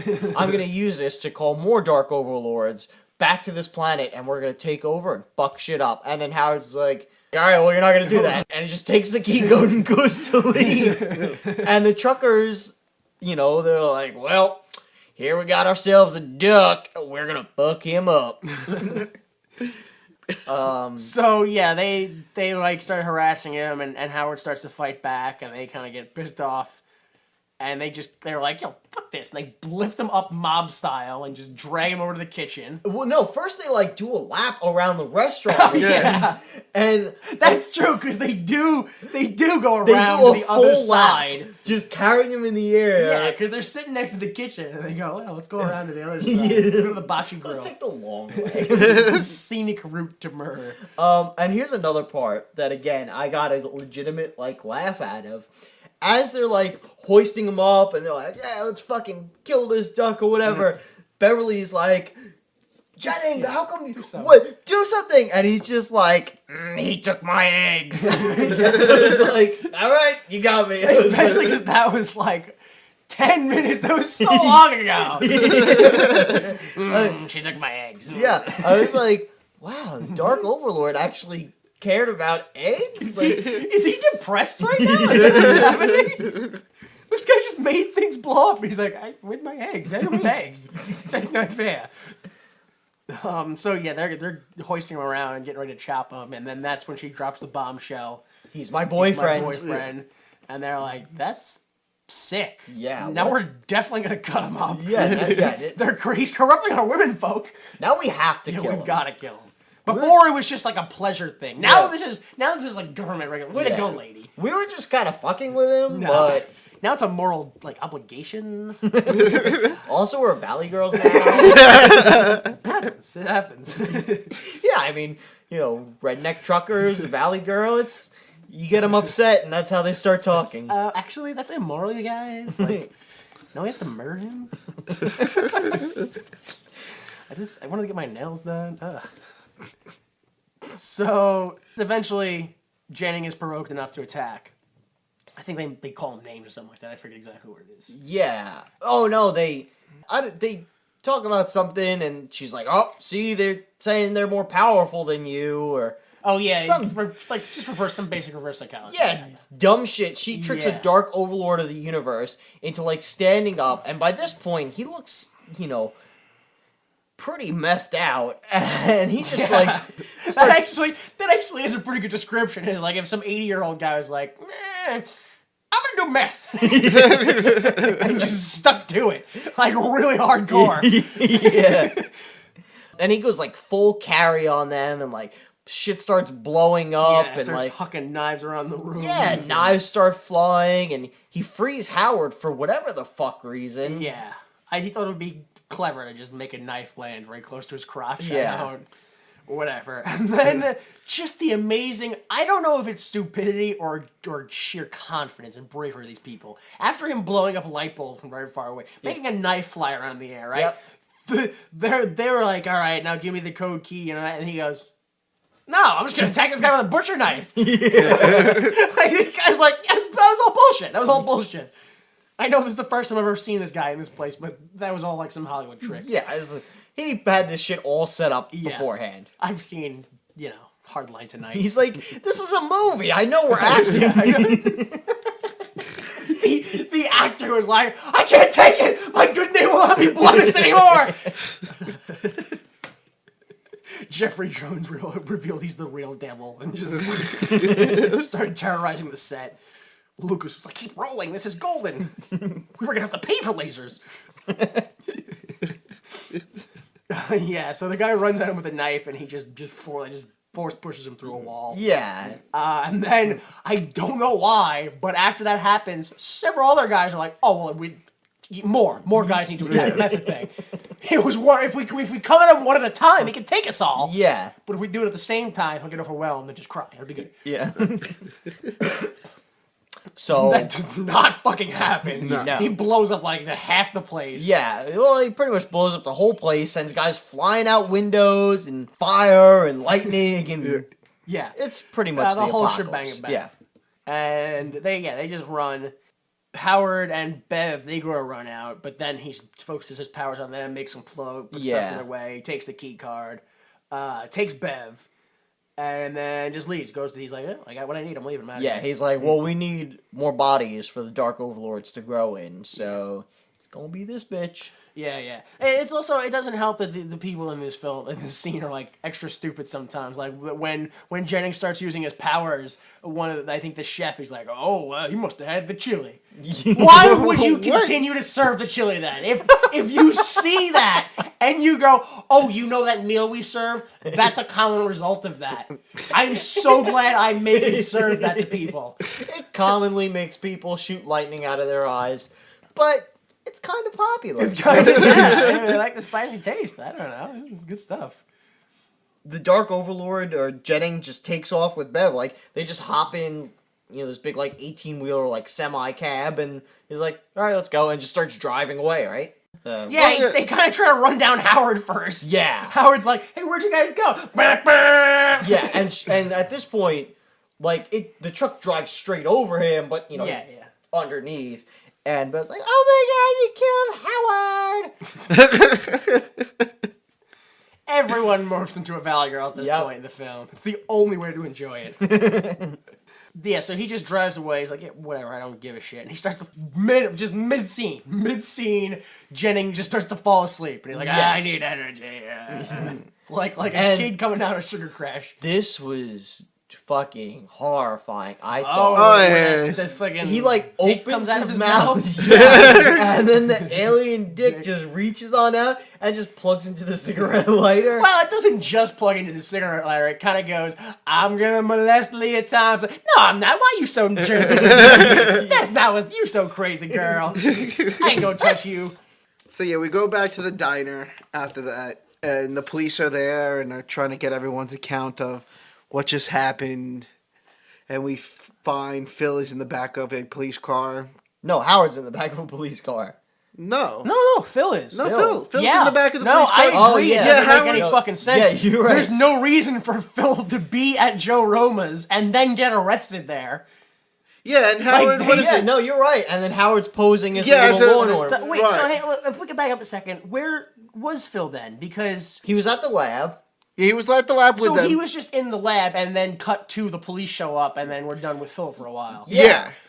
And they arrest him, and just there's more shit going down? Oh, if I can just take him with us. But that's the thing, no. They couldn't have arrested him. Well, they could have. I shouldn't say that. But they couldn't have arrested him at Dynatex because he's not in back of a cab. They put him into the back of a police car. So it's they arrested him at a different place. It was so weird. I get what you mean. There's no reason for him to be arrested. It was such a weird inconsistency to me. It didn't make any sense. Wait, this movie has inconsistencies? Well, just this one. So oh, okay. We'll let it slide. It's lucky, yeah. It's lucky. So yeah, then Howard ends up freeing him, and they're like, all right, we have to figure out a way to get out of here. And yeah, and I feel like nobody thought about it because they literally just run across the street behind a different building. I really wondered that too. I'm like, how do they not know that they're right literally across the street from them? That's my favorite part. It's not until the next day, well past sunrise, that literally some cops just walk to the scene. They're like, so you know they're across the street, right? We found them. They're across the street, and then the guy's like, "Oh, exactly. I guess we'll go bust them." They clearly spent all night putting together this plan they found, and had to have been making some sort of noise with tools to put together this plane. I swear that the scene is the cop walks in and goes, "They're about to take off next door." Yeah, that literally what it is the cop comes and goes, "Yeah, we found Howard and the other guy. Yeah, they're behind the building about to take off." Which is amazing that they just stayed at Joe Rogan's all night, like 12 plus hours. And did not set up some sort of perimeter or No. anything. Yeah, no. Not only that, Phil and Howard, they run to this like barn or warehouse, wherever the fuck, and they're like, "Oh man, a plane. This is what we can use." And then they spend all night constructing it. Yeah. Instead of like just taking a car. Just getting away, yeah. Yeah, instead of getting... That's what I was saying. They make it seem like from the lab to the diner is 20 minutes, but yet going back to the lab is a whole day project. Yeah, so he's in the handcuffs. They build a plane, and just as they finish and are about to start off, the cops are like, "Oh, let's get him." And they have this like wacky little chase around, basically in a circle as they're trying to take off. Yeah. And eventually they do take off, and I use the term take off very loosely because they pretty much just fly about 5 feet over the ground the entire way. Which at the same time, it's kind of, what is it, Tim Robbins' character's fault too, because he tells Howard to fly low, which, why the fuck are you going to fly low? You're going to give him an advantage point if you fly low. I don't know. Maybe it has something to do with the fact that it's an ultralight aircraft. Maybe, Maybe some sort of wind resistance thing, or... It doesn't sound right at all. No. But I'm just throwing it out there. Maybe. What was I going to say? I mean, he was a scientist in training, so maybe he knew something we didn't. I don't know. But what was I going to say? But yeah, at this part too is where... This is the second Marvel movie to ever do this to me, where I literally had to watch these last 20 minutes about a good 8-9 times because I kept falling asleep through it. Oh my Yeah, God. like I would get to this point and for some reason my brain would just shut off and just pass out. And the only other Marvel movie to do this to me was Daredevil. Where literally it got with Daredevil 2, the last 20 minutes for some reason just got to that point and my brain was just like, "No, you can't handle this shit anymore. Just go to sleep. Just go to sleep. It's not gonna get any better." So I think while they're, or maybe it was right before, they decide, Jennings decides, Oh, yeah. we've got to drive to a nuclear power Yeah, plant. he needs power, so he's going to go to a power plant because he sees signs. So yeah, Howard and Phil, they take off, they fly, again, about 5 feet above the ground, and then we cut to them arriving at a nuclear power plant, right? Them being Jeffrey Jones and Beverly. Or Jennings. Or Dark Orville or Jennings. or whatever the fuck. Beverly. Principal Rooney. So Principal Rooney, he leaves Bev tied up in the truck. Bondage style Bev. Yeah, like Which had to be like the shittiest tie-up style ever because you can clearly see that it's loose and she could have easily just like pulled her arm out. I'm pretty sure when she was gnawing at it with her mouth, like that was to make it tighter. That was just, I'm falling out. We gotta fix this. she's just like, well, I didn't get to have sex with the duck, but man, this Dark Overlord, Good enough. yeah. He gets into the power plant, and this is when one of the things I didn't mention, which is one of the special info bits of this film, is that there are too many errors about nuclear reactors to list. And this is where I guess they're all in. I don't know how nuclear reactors work, but I would like to think that when Jennings or Dark Overlord Jennings opens the door to the reactor, wouldn't there have been some sort of Radiation. meltdown or... Why didn't his human physical being start to melt down at any point? When he opened the door, when he went inside, afterwards, when he came out glowing. Well, that's what I was wondering too, because I was like, wouldn't Lea Thompson's character then too get some sort of radiation poisoning by being by him? As far as I know, the way nuclear power works is whatever the nuclear energy source is basically producing heat that's boiling water that's basically producing steam, and the steam, it's like a steam engine basically. Like steam is what's producing the power. Steam's turning turbines. Yeah.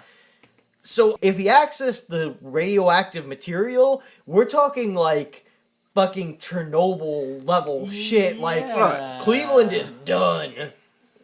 I don't know. Whatever. He just blows a hole through the door and alarms start going off. He reaches the power. Just walks into it and just, I guess, absorbs it. I guess He puts his hands up in a way that's how I absorb things. So yeah. that's how I absorb the Lord. So Jennings absorbs the Lord. Yeah. And conveniently gets back to the truck cab just as Bev is getting untied, right? She Yeah. finally frees herself and he's like, oh, I'm back. Yes, and then we're gonna go back to the plane chase, right, with Phil and Howard, and they're flying slightly above ground and all that stuff, and they land on a truck.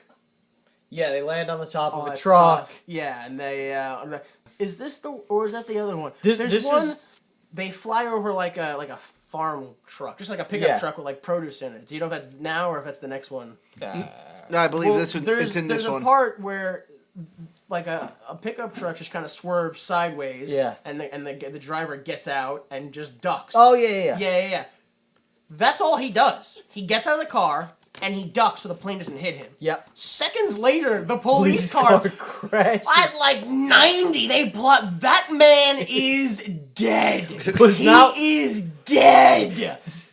Was There's not no wearing other his way. seatbelt. No, what's he's outside the car. Yeah. He's standing out of the car. Just he's gone. He's liquid. The man's liquid. It's done. That old farmer is produce. All right. So during the plane chase, the farmer gets murdered. Oh man. And they end up, like, the road suddenly leads to a lake. Yeah. Don't all main roads and just lead to lakes? Yeah, I'm pretty sure that's how it works. Main street, main lake. Then we go back to Jennings. He's in the truck. They get to a smog check. But here's another part that I got a laugh out of. A lot of people die. No, I didn't get a laugh out of that. But they pull up to the smog check and all the cars are at a stop. Yeah. And then Jennings is just like, fuck it, and starts driving.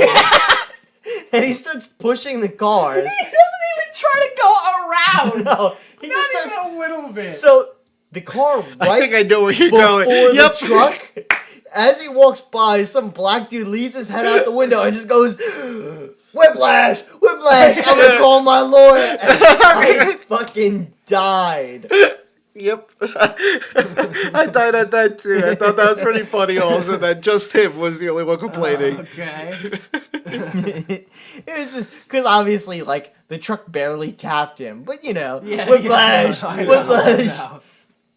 I know. The cop goes up to the truck and he's like, "Turn off the engine right now," and Jennings just he blasts him. Right? There's no middle talk. He No, just he- just and blast. I'm pretty sure he kills him. he just disintegrates He like him. vaporizes. Oh, him. totally, Yeah. totally. And then one of the cops immediately just starts opening fire with a shotgun. And he's not very close. He's like in the front of the smog emissions, Yeah. and he's like, "I'll just blast it with my shot." It's 4 cars away, but I'll just blast. Oh, is there someone else in the truck? Fuck it, shotgun. Yeah. Right. Nobody. If there's other cars in front of him, just immediately starts blasting with a shotgun. And Jennings it doesn't matter what that cop does because Jennings unreleases it has to be a nuclear blast. Yeah, it it's- has to be a nuclear Yeah. blast. He just destroys all the cars in front of him Everyone. and everyone. Everything. I don't even care if you're like, "Oh, those people ran out of the scene." No. They're dead. Yeah, they're the dead. problem. Whiplash guy, wrong place, wrong time. You dead. You've got bigger problems. Actually, no, you don't, because you're dead. Yeah, you're You're dead. Your life's pretty good right now. So yeah, he just blows everything up, and he's like, "All right, let's keep going." Let's keep going. Then we get to Back the to the police plane, chase yeah. again, and finally the police start shooting Oh yeah. at this microlight aircraft, which is 5 feet above the ground. They hit the engine starts leaking and smoking. They shoot the plane, all of a sudden things going crazy in the air, which again, according to what I read, it was a good chunk of this was actually the Howard the Duck guy and Tim Robbins. Real flying Tim Robbins. aircraft. Oh jeez. And then this is the scene where we get the Blues Brothers style car crash. Yeah, the cars start right. flipping over. I didn't really feel No, that was very Blues yeah, Brothers. no, not at Which is all. why I'm sticking to my guns when I say that was just the guy's way of being like, "Dude, this film's Yeah, this fucking garbage." movie is Yeah. But he awful. didn't want to say that to his friend. Whatever the fuck happens, they end up crashing through a A train, train, yeah. losing the wings, and then just drive. I'm like, "Oh, now I can drive." That's how And planes they're work. literally like, "Oh, there's the place we're going right Yeah. there," and they just drive up, whatever. You don't remember all those long-winded scenes at Dynatex where they're like, Oh, 4:15 train coming in. Whistles are blowing. They're all vaudevillians there. Yeah, they were 1920s like radio announcers. I remember that. They're all in boulders and they twirl their mustaches. Yeah. And they looked in microscopes. So yeah, they just. And like, I don't know what he thought he was gonna do. But then they just crash into a lake, and we get again I can't swim. Blah, blah, blah. Yeah. Yeah, that's right. I'm mocking him because he can't save his life anymore. Racist. So then we cut to inside Dynatechnics or whatever, and Bev is strapped down under the Lasertron, and Phil's like, we have to stop him. Oh, good thing one of my buddies who worked here showed me the super top secret military project that's going to come in helpful for this final battle. Right. The big fucking gun. Yeah, That's what I thought it was. The neutron disintegrator. He's like, I remember right behind this door there's a neutron disintegrator, which can theoretically stop him. How? Just how? How would he be like, well, theoretically, a neutron disintegrator would be able to stop a dark overlord in the universe. This thing we've only just met and aren't sure has any response to our science. It can shoot lasers at its eyes, but a neutron disintegrator. Yeah. See, that's not what I found odd. What I found odd was how Phil ends up protecting himself using the satellite dish, whatchamacallit, to block the Dark Overlord's beam. I feel like the fuck being knows? that the Dark Overlord is quote-unquote supercharged at this point after robbing the nuclear power plant of its power, that it should have melted... whatever Phil was holding to protect himself. But that's me. This was apparently some kind of super supreme dark overlord of the universe. And primitive human technology can Plastics. Just plastic. Yes. Get a Tupperware, you're safe.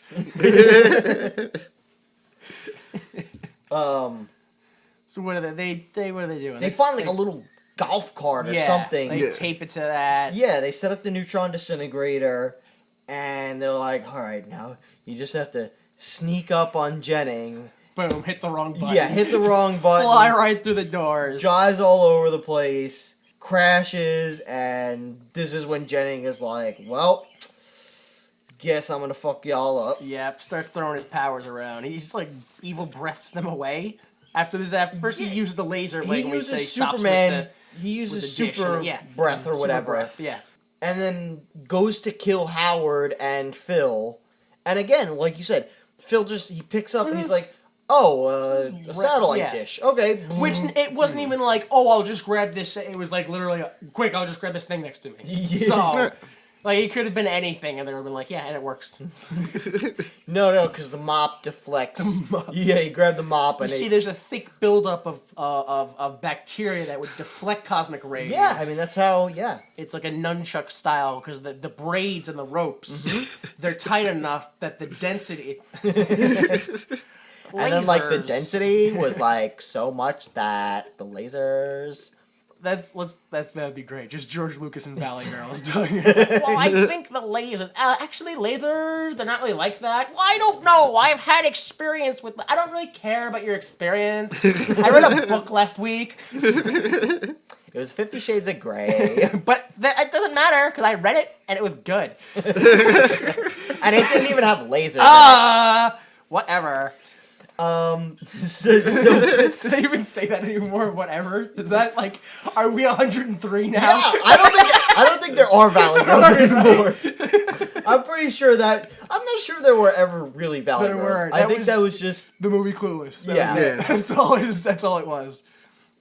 All right, so we get the two guys. He lines up his gun thing, and Dr. Wily shows up.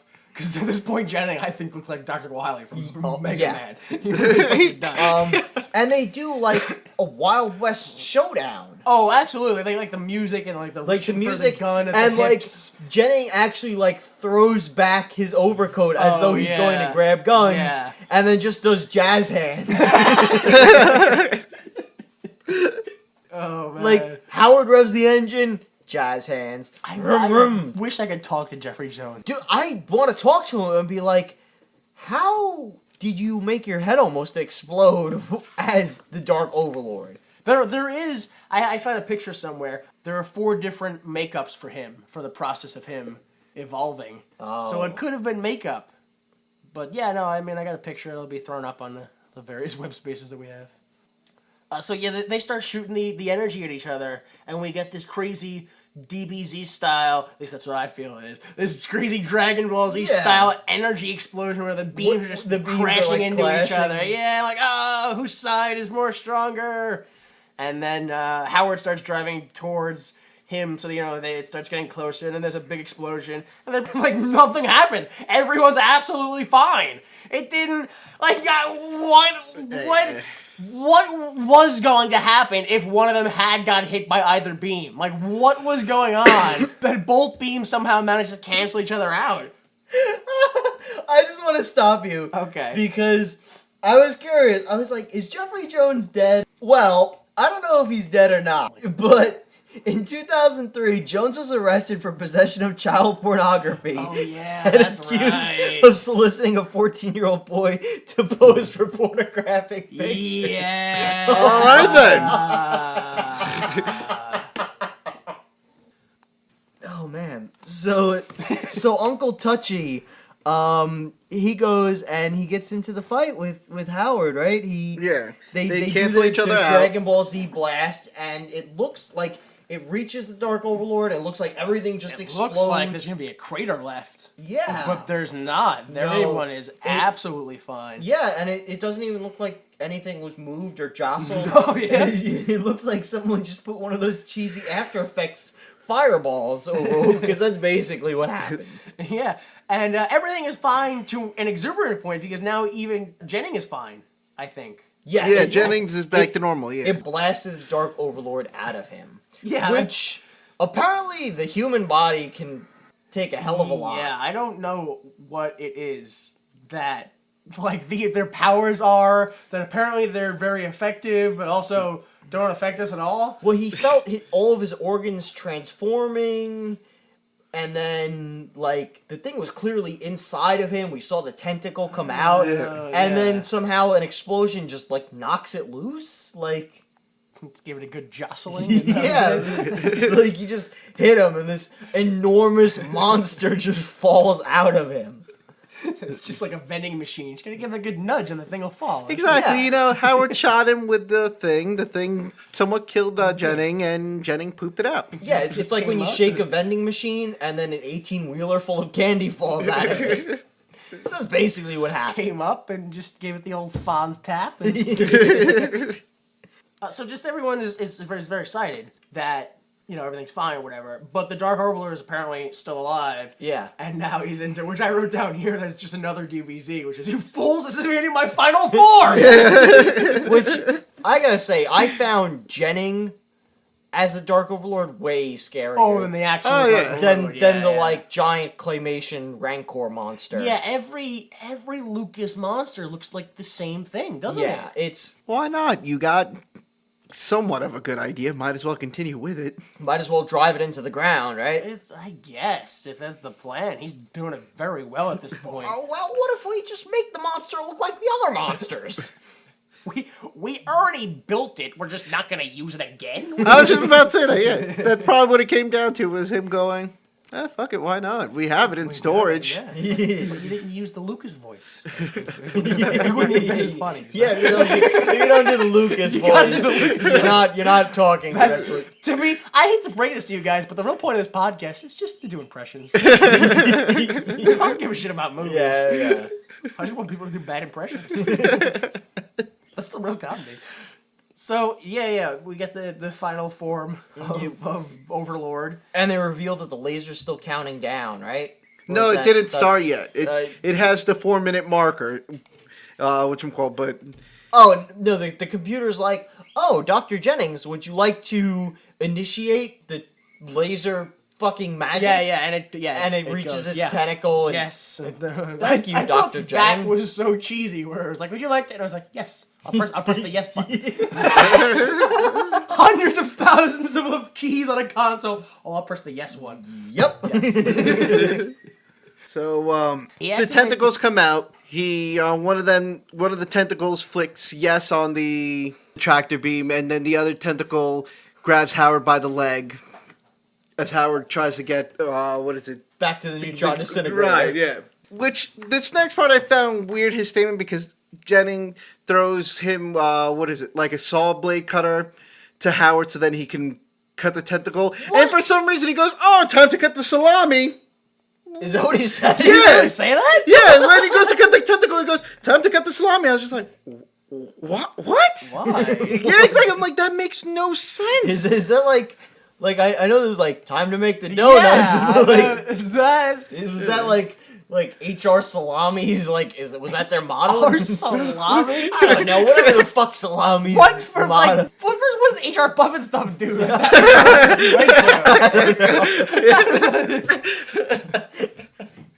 Okay, so he cuts himself free with the saw blade.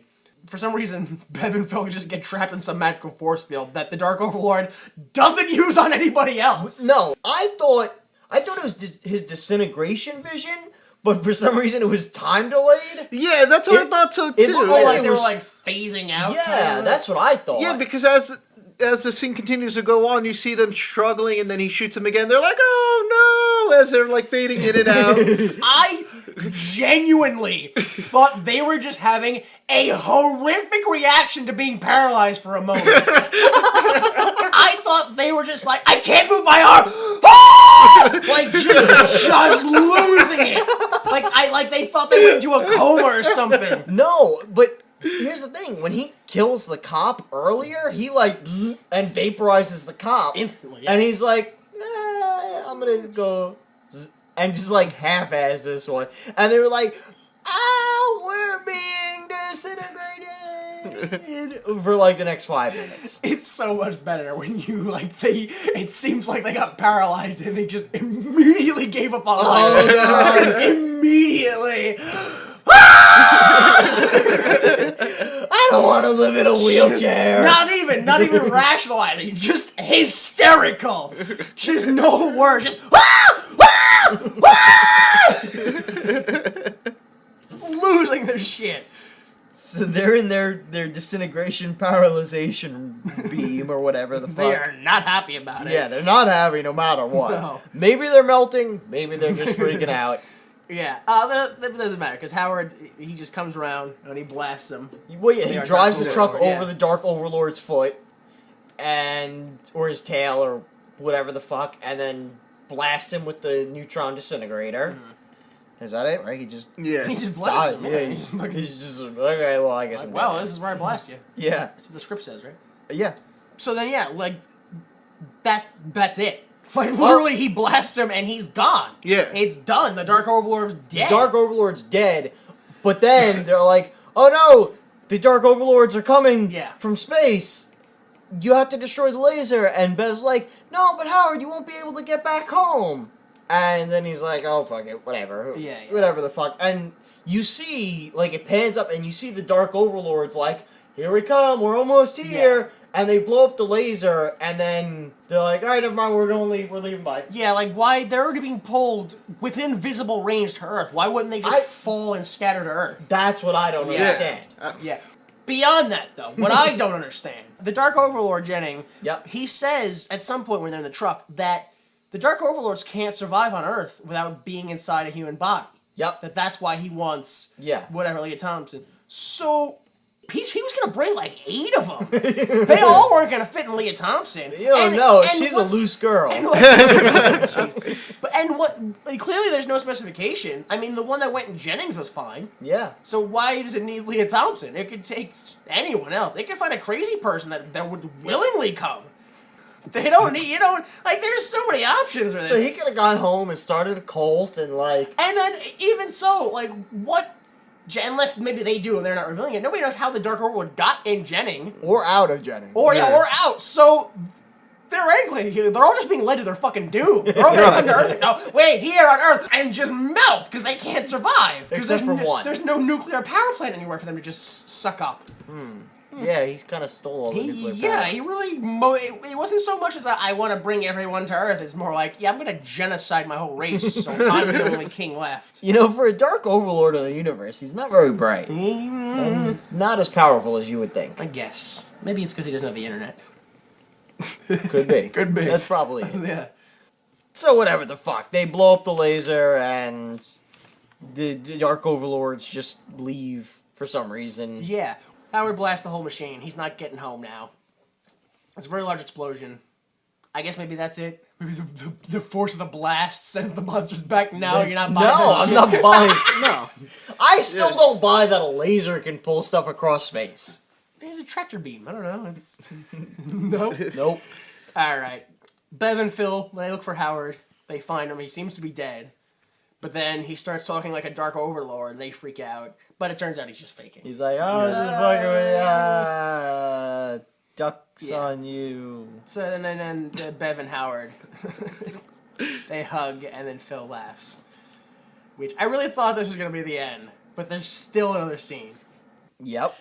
So it's Bev and their band dedicating their song to their new manager, the greatest of all time, Howard the Duck, who's now their manager, and he's off stage wearing a suit, and Phil is, I don't know what the fuck Phil is, but Stagehand? Yeah, stage manager. yeah, Because he's, there's the band manager, and I presume he would be the stage manager.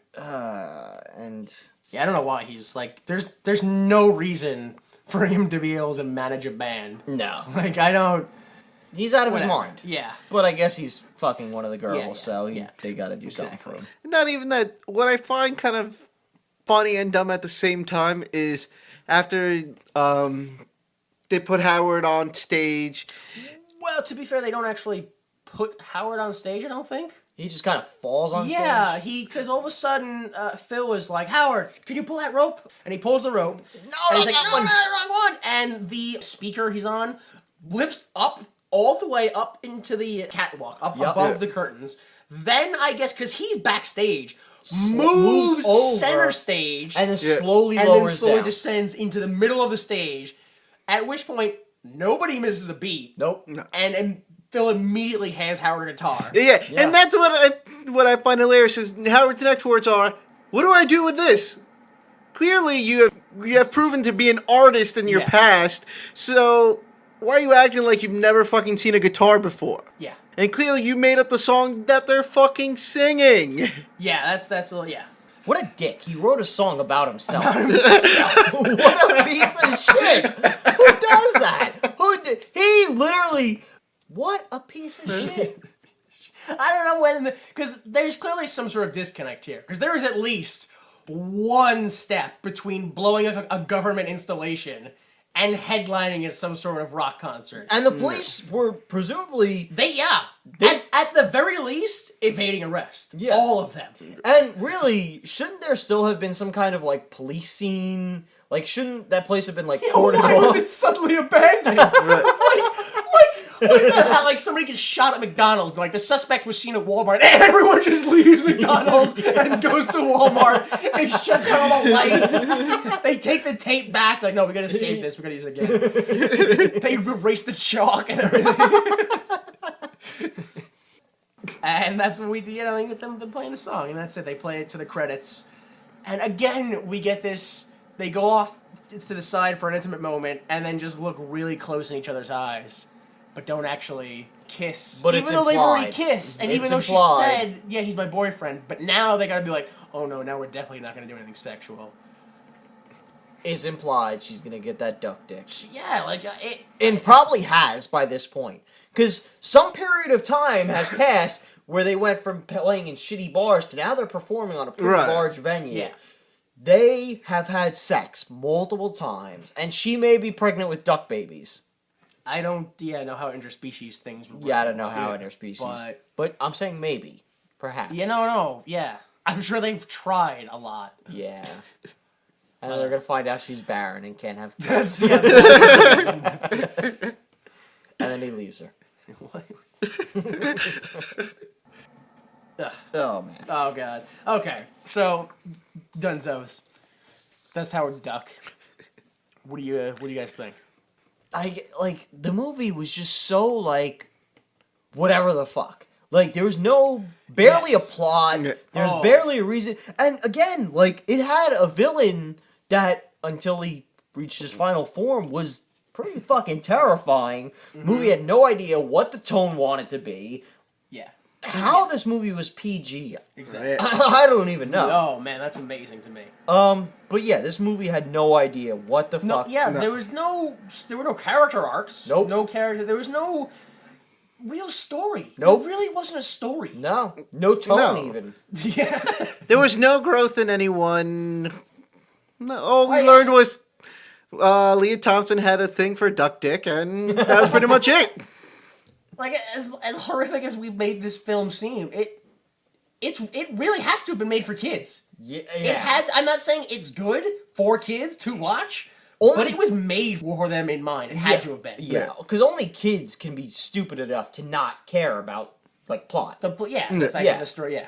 So kids or like the mentally deficient. So yeah, like I'm like, maybe this film is like, it has to be meant for like a 12, 13-year-old. Like, that has to Yeah. be the key demographic. But even then, it's still like, there's not enough story to keep them interested, and there's not enough sex and explosions to keep them interested. Yeah. So it's like, That's why they're hoping that the 12 and 13-year-old isn't going to get past the first 20 minutes of Lea Thompson in her underwear the whole I time. guess that's Yeah. it's such a weird film, like, just all around. No idea what it Oh, wanted to be, no. what it was gonna be. I still don't know what it was. Yeah, I don't know what I watched. You watched Howard the Duck. Oh my god. So what do you guys, I got a 5, if you could. 5 stars. 1.5. Yeah, I might agree with 1.5, 1.5. yeah. Maybe I think I might reach for like a 2? That's what I'm going to say, 2. I think I enjoyed Tim Robbins more than you guys, so I'm going Yeah. to say 2. I enjoyed like Tim Robbins' performance. I enjoyed what's his name? Kid Toucher's performance. Like Please, no joke. Please refer to him as that. People need to know that shit. yeah. I feel bad for enjoying his acting now. Yeah, I enjoyed his performance. Though now I'm a little bit Yeah, it's a little uncomfortable about right, it. that's fantastic. It was pretty good though. Yeah. That's the worst part. Is that And again, Jeffery Jones it is a did good get actor. some legitimate laughs out of me. Yeah.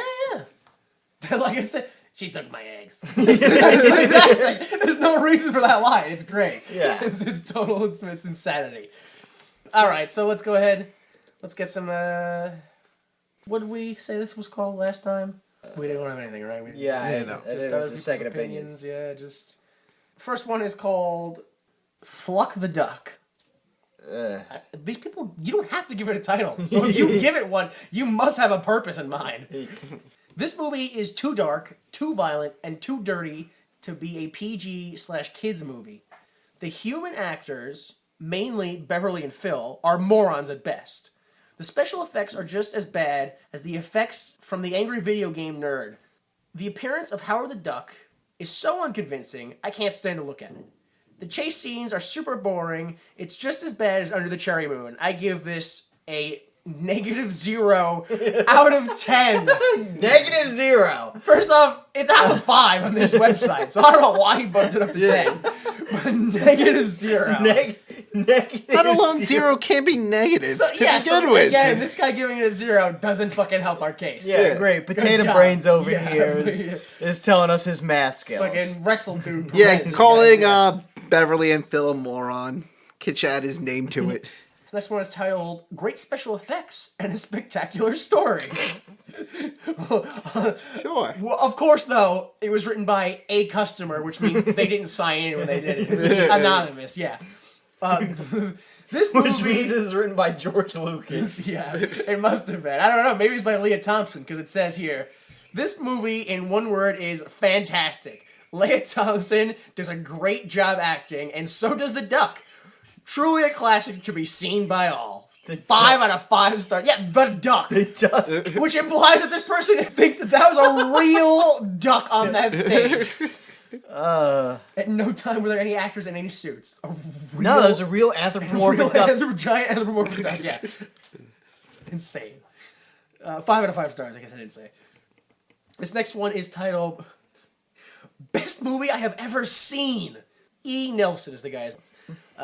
My neighbor checked this movie out, and I watched it with him. Then I rented it for myself. I watched it 3 times in 2 days. I agree with Mark Stevens that Aaron is wrong. Even if Aaron were right, why get so upset? It's just a movie. I think this movie is a good movie for people who like fantasies about animals or creatures that come to Earth from another galaxy. I recommend this movie to everyone. It's funny and adventurous, and I like the music a lot. If there's a soundtrack, I hope to get it. 5 out of 5 stars. I feel that one was written by George Lucas. that was George Lucas going, I'm going to save my ass on this movie now. What a fucking specific set of people. Who's Mark Stevens and Aaron? I don't know. No. So, since you said that, Danny, I think this movie's a good movie for people who like fantasies about animals or creatures that come to space from another galaxy. What the fuck? That's definitive proof right there. That's I don't know what else you need. that's my favorite genre of movie. That very specific Animals or creatures that come to Earth, specifically Earth. Yeah. Specifically from another galaxy. Yeah. Don't give me any of that life on Mars shit. Nope. No. Better be another guy. Which is funny because he writes it as if, there's been other movies like this since that point. Or before that point. Exactly. Which I want to say, I think this is the first movie like that. Yeah. E.T. maybe would be the only... If you like E.T., you'll like this film. It's definitely George Lucas. It's definitely George Lucas. Lucas behind this, yeah. Oh, man. All right, this last one, again, written by an anonymous customer, is titled, Way to Go, Howard. I think this is my favorite review. I think it must all be up to the media, the press. How else can you explain it? That movie with the dumb cartoon rabbit was the most awful thing I ever saw, and it did well at the box office. The press tore up Howard, and look what happened. Just goes to show. 5 out of 5 stars. Is he shit-talking Roger Rabbit? Yeah, he is. Oh, what the fuck? Seriously. And he says that this movie didn't do good because of a media conspiracy. Oh my god. Terrible. I can't. Maybe it was. Why would you believe that? Perfect thing to be a conspiracy about. Yeah. Yeah, I mean, makes perfect sense. It makes perfect sense when you hit your head. So a lot of people, of course, as usual, liked it. I assume that's because the people who don't like it watch it and go, I don't want to have anything to do with this film. I'm not going to rate it. I'm done. I'm walking away from everything. This is. I'm done with it. We're going to go into Lost in Translation is what the Joey called it last week. Yeah. I think that's a little like cliche and lazy, but whatever. Whatever the fuck. But I'm too lazy to make up a real name. So it's fine. As I said earlier, in foreign countries, foreign to America, of course, the title for the movie was changed to Howard, A New Breed of Hero. So a lot of the titles translate into that. The weird part is, because I put them into Google, and it's like Google recognizes what it is I should be translating. Yeah. So like I'll put in the Austrian phrase for Howard the Duck, or which will technically be it's Howard, a New Breed of Heroes, and it pops out Howard the Duck, which is weird because if you take the words, the title of the film is actually Howard the Animal Hero. Huh. Which is, it's so like insanely different that it's clear that that's Google going, no, I know what the fuck you're trying to say. Yeah. Right. I don't give a shit. You don't pretend like you're not talking about Howard the Duck. Yeah, we yeah, know. Yeah, so that's what we got. We got in Austria and I think Germany was the same thing. It was translated to Howard the Duck, but the individual words translates to Howard the Animal Hero or Howard a Animal Hero. But some other ones are okay. A lot of them it's just like Spain and France and Finland. You just get the Howard, a new hero, or the same, a new breed of hero. I like Denmark. Yeah, right? Howard, the hero of all heroes. I don't know about that, but okay. But then again, Brazil's not too bad with their Howard the superhero, which I think that's also shared by Peru. Same. Then you get into some other, like, sort of weird, like, Howard and the Fate of the World, which is Italy and Portugal is what they call it there. Like, there's no the Fate of the World, really? Well, kinda, but not specifically enough to call it that, I don't feel. Because, like, the first half of the story, he's just trying to get home. There's no Earth danger, really. But, whatever, This is, I thought it was funny, was in the Soviet Union title, because the Soviet Union was still around in 86. I don't know if Google was just like, fuck it, or if there's no the in Russian, because I'm pretty sure the name of the film is called Howard Duck. Howard Duck. Yeah, Howard Duck. I don't know why I agree with that racist fucking accent. I jumped right on that with you. That is terrible. Some of them are a little better, I think, with the ones like in Serbia and Poland, they call it Drake Howard. Drake being a male duck. So yeah, it just really is signifying this. Yeah, it's just a male duck. Howard. I actually like the Japanese one. I don't know if it's my favorite or if Sweden my favorite, but that's, I think, is the best, which is, who prosecuted Howard the Duck? Nobody. No, we had no one. There was no trial, so I don't know what you're talking about, Japan. And then, before I say the Sweden one, I want to say the Greece one, which is, the Greece one translates to Howard the Unbeatable. Yeah, this my favorite is Sweden, which kind of doesn't make sense to me, which is called No Picking Howard. And I tried to look at the words and translate it, and the best I can come up with is Nobody Picks Howard, which still doesn't make sense. Leah Thompson picks Howard. Yeah, but even so, it's not like that's a recurring phrase. Like, it's not like he's on his home planet and people are hating him. Maybe nobody picks on Howard. That's what I would guess, is maybe there's an on, but that's not the case either, because that's like 90% of the film is him getting beat up by other people, just tossed around. Who the fuck knows? Yeah. Howard Duck. Yes. Drake Howard. In Soviet Union, Duck Howard, it's you. That sounds sexual. Well, Leah Thompson. All right, let's stop. Her ideas are her own. Let's not slut shame her. Would you make a sequel? No. No. No. I can. Although I don't know why they put him in Guardians of the Galaxy. Yeah, I don't. Just because it's like, fuck you. You stayed because you thought you were going to see some shit from Avengers 2. Nope. Howard the Duck. Fuck you. Oh, man. So, that's it, right? Yep. Yeah. All right. Well, that film was awful. But not too awful. Yeah. So, if you hated it, go fuck yourself, because it wasn't that bad. I will not apologize for any of it. Everything was fine. Thank you for joining us once again. Please, if you like this episode or any episodes of our podcast, you can rate us on iTunes and give us 5 stars. That really help us move up in the rankings and get more popular. Feel free to share us on any of the social media sites, such as Twitter or Facebook or Tumblr. You can follow us on any of those respective sites at wwYmt.tumblr.com, at wwYmt for Twitter, and facebook.com/wwYmt. If, for whatever reason, you're incapable of listening to the podcast on iTunes, you can go to wwYmt.libsyn.com. That's LIBSYN.com. And that's where there's an audio link there. You can listen to it there. That's the best place if you can't get it on iTunes. Also, please subscribe to us in iTunes if you can. If you don't have an iPhone, iTunes is still free. You can still put it on your computer. Yeah. And you can still listen to it, yeah. Or even if you have an Android phone, you can download the Stitcher Radio, which is a free app. And, there you go, yes. And you can get the it podcast off of there. Yep. Did it work for him? Yep. That's good. There you go. Our intro music is Falling Off Your Love by Kill Paris. The Troy McClure clip for this episode is from the Itchy and Scratchy and Poochie show from the television show of The Simpsons, the 14th episode of the 8th season. The outro song, the song you hear at the end of the podcast, is going to be the title song, Howard the Duck. Really performed by Lea Thompson and the band. Yeah, she Actually actually sung by her. performed all the Yeah. music. Yeah. Also, just another interesting tidbit about that George Clinton, the famous. Yeah. He did the soundtrack for this film. Really? Yeah. Yeah. So, hey, there you go. That's nice. Again, Howard the Duck by, I guess, Lea Thompson and what do they call the Cherry Bombs, right? Yeah. There you go. All right. So, for Danny Money, Jay Delta, I am Jimmy Time.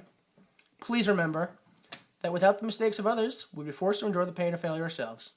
Support the arts. Rock and roll! I give you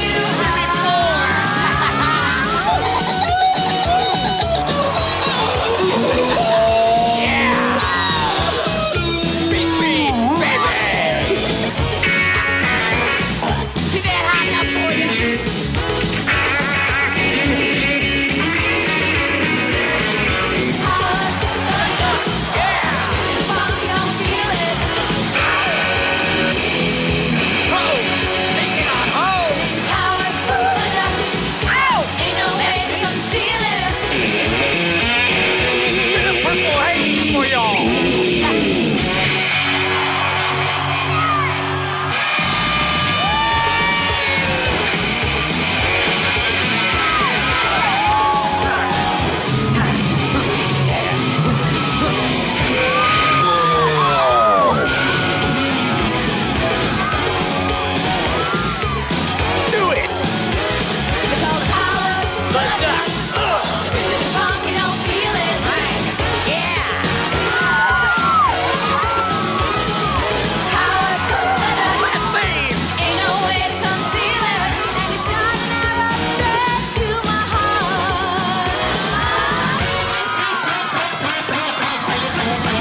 preceding recording is for entertainment purposes only, and the views expressed in this podcast do not necessarily represent the views of Why Would You Make This, its owners, employees, or associates.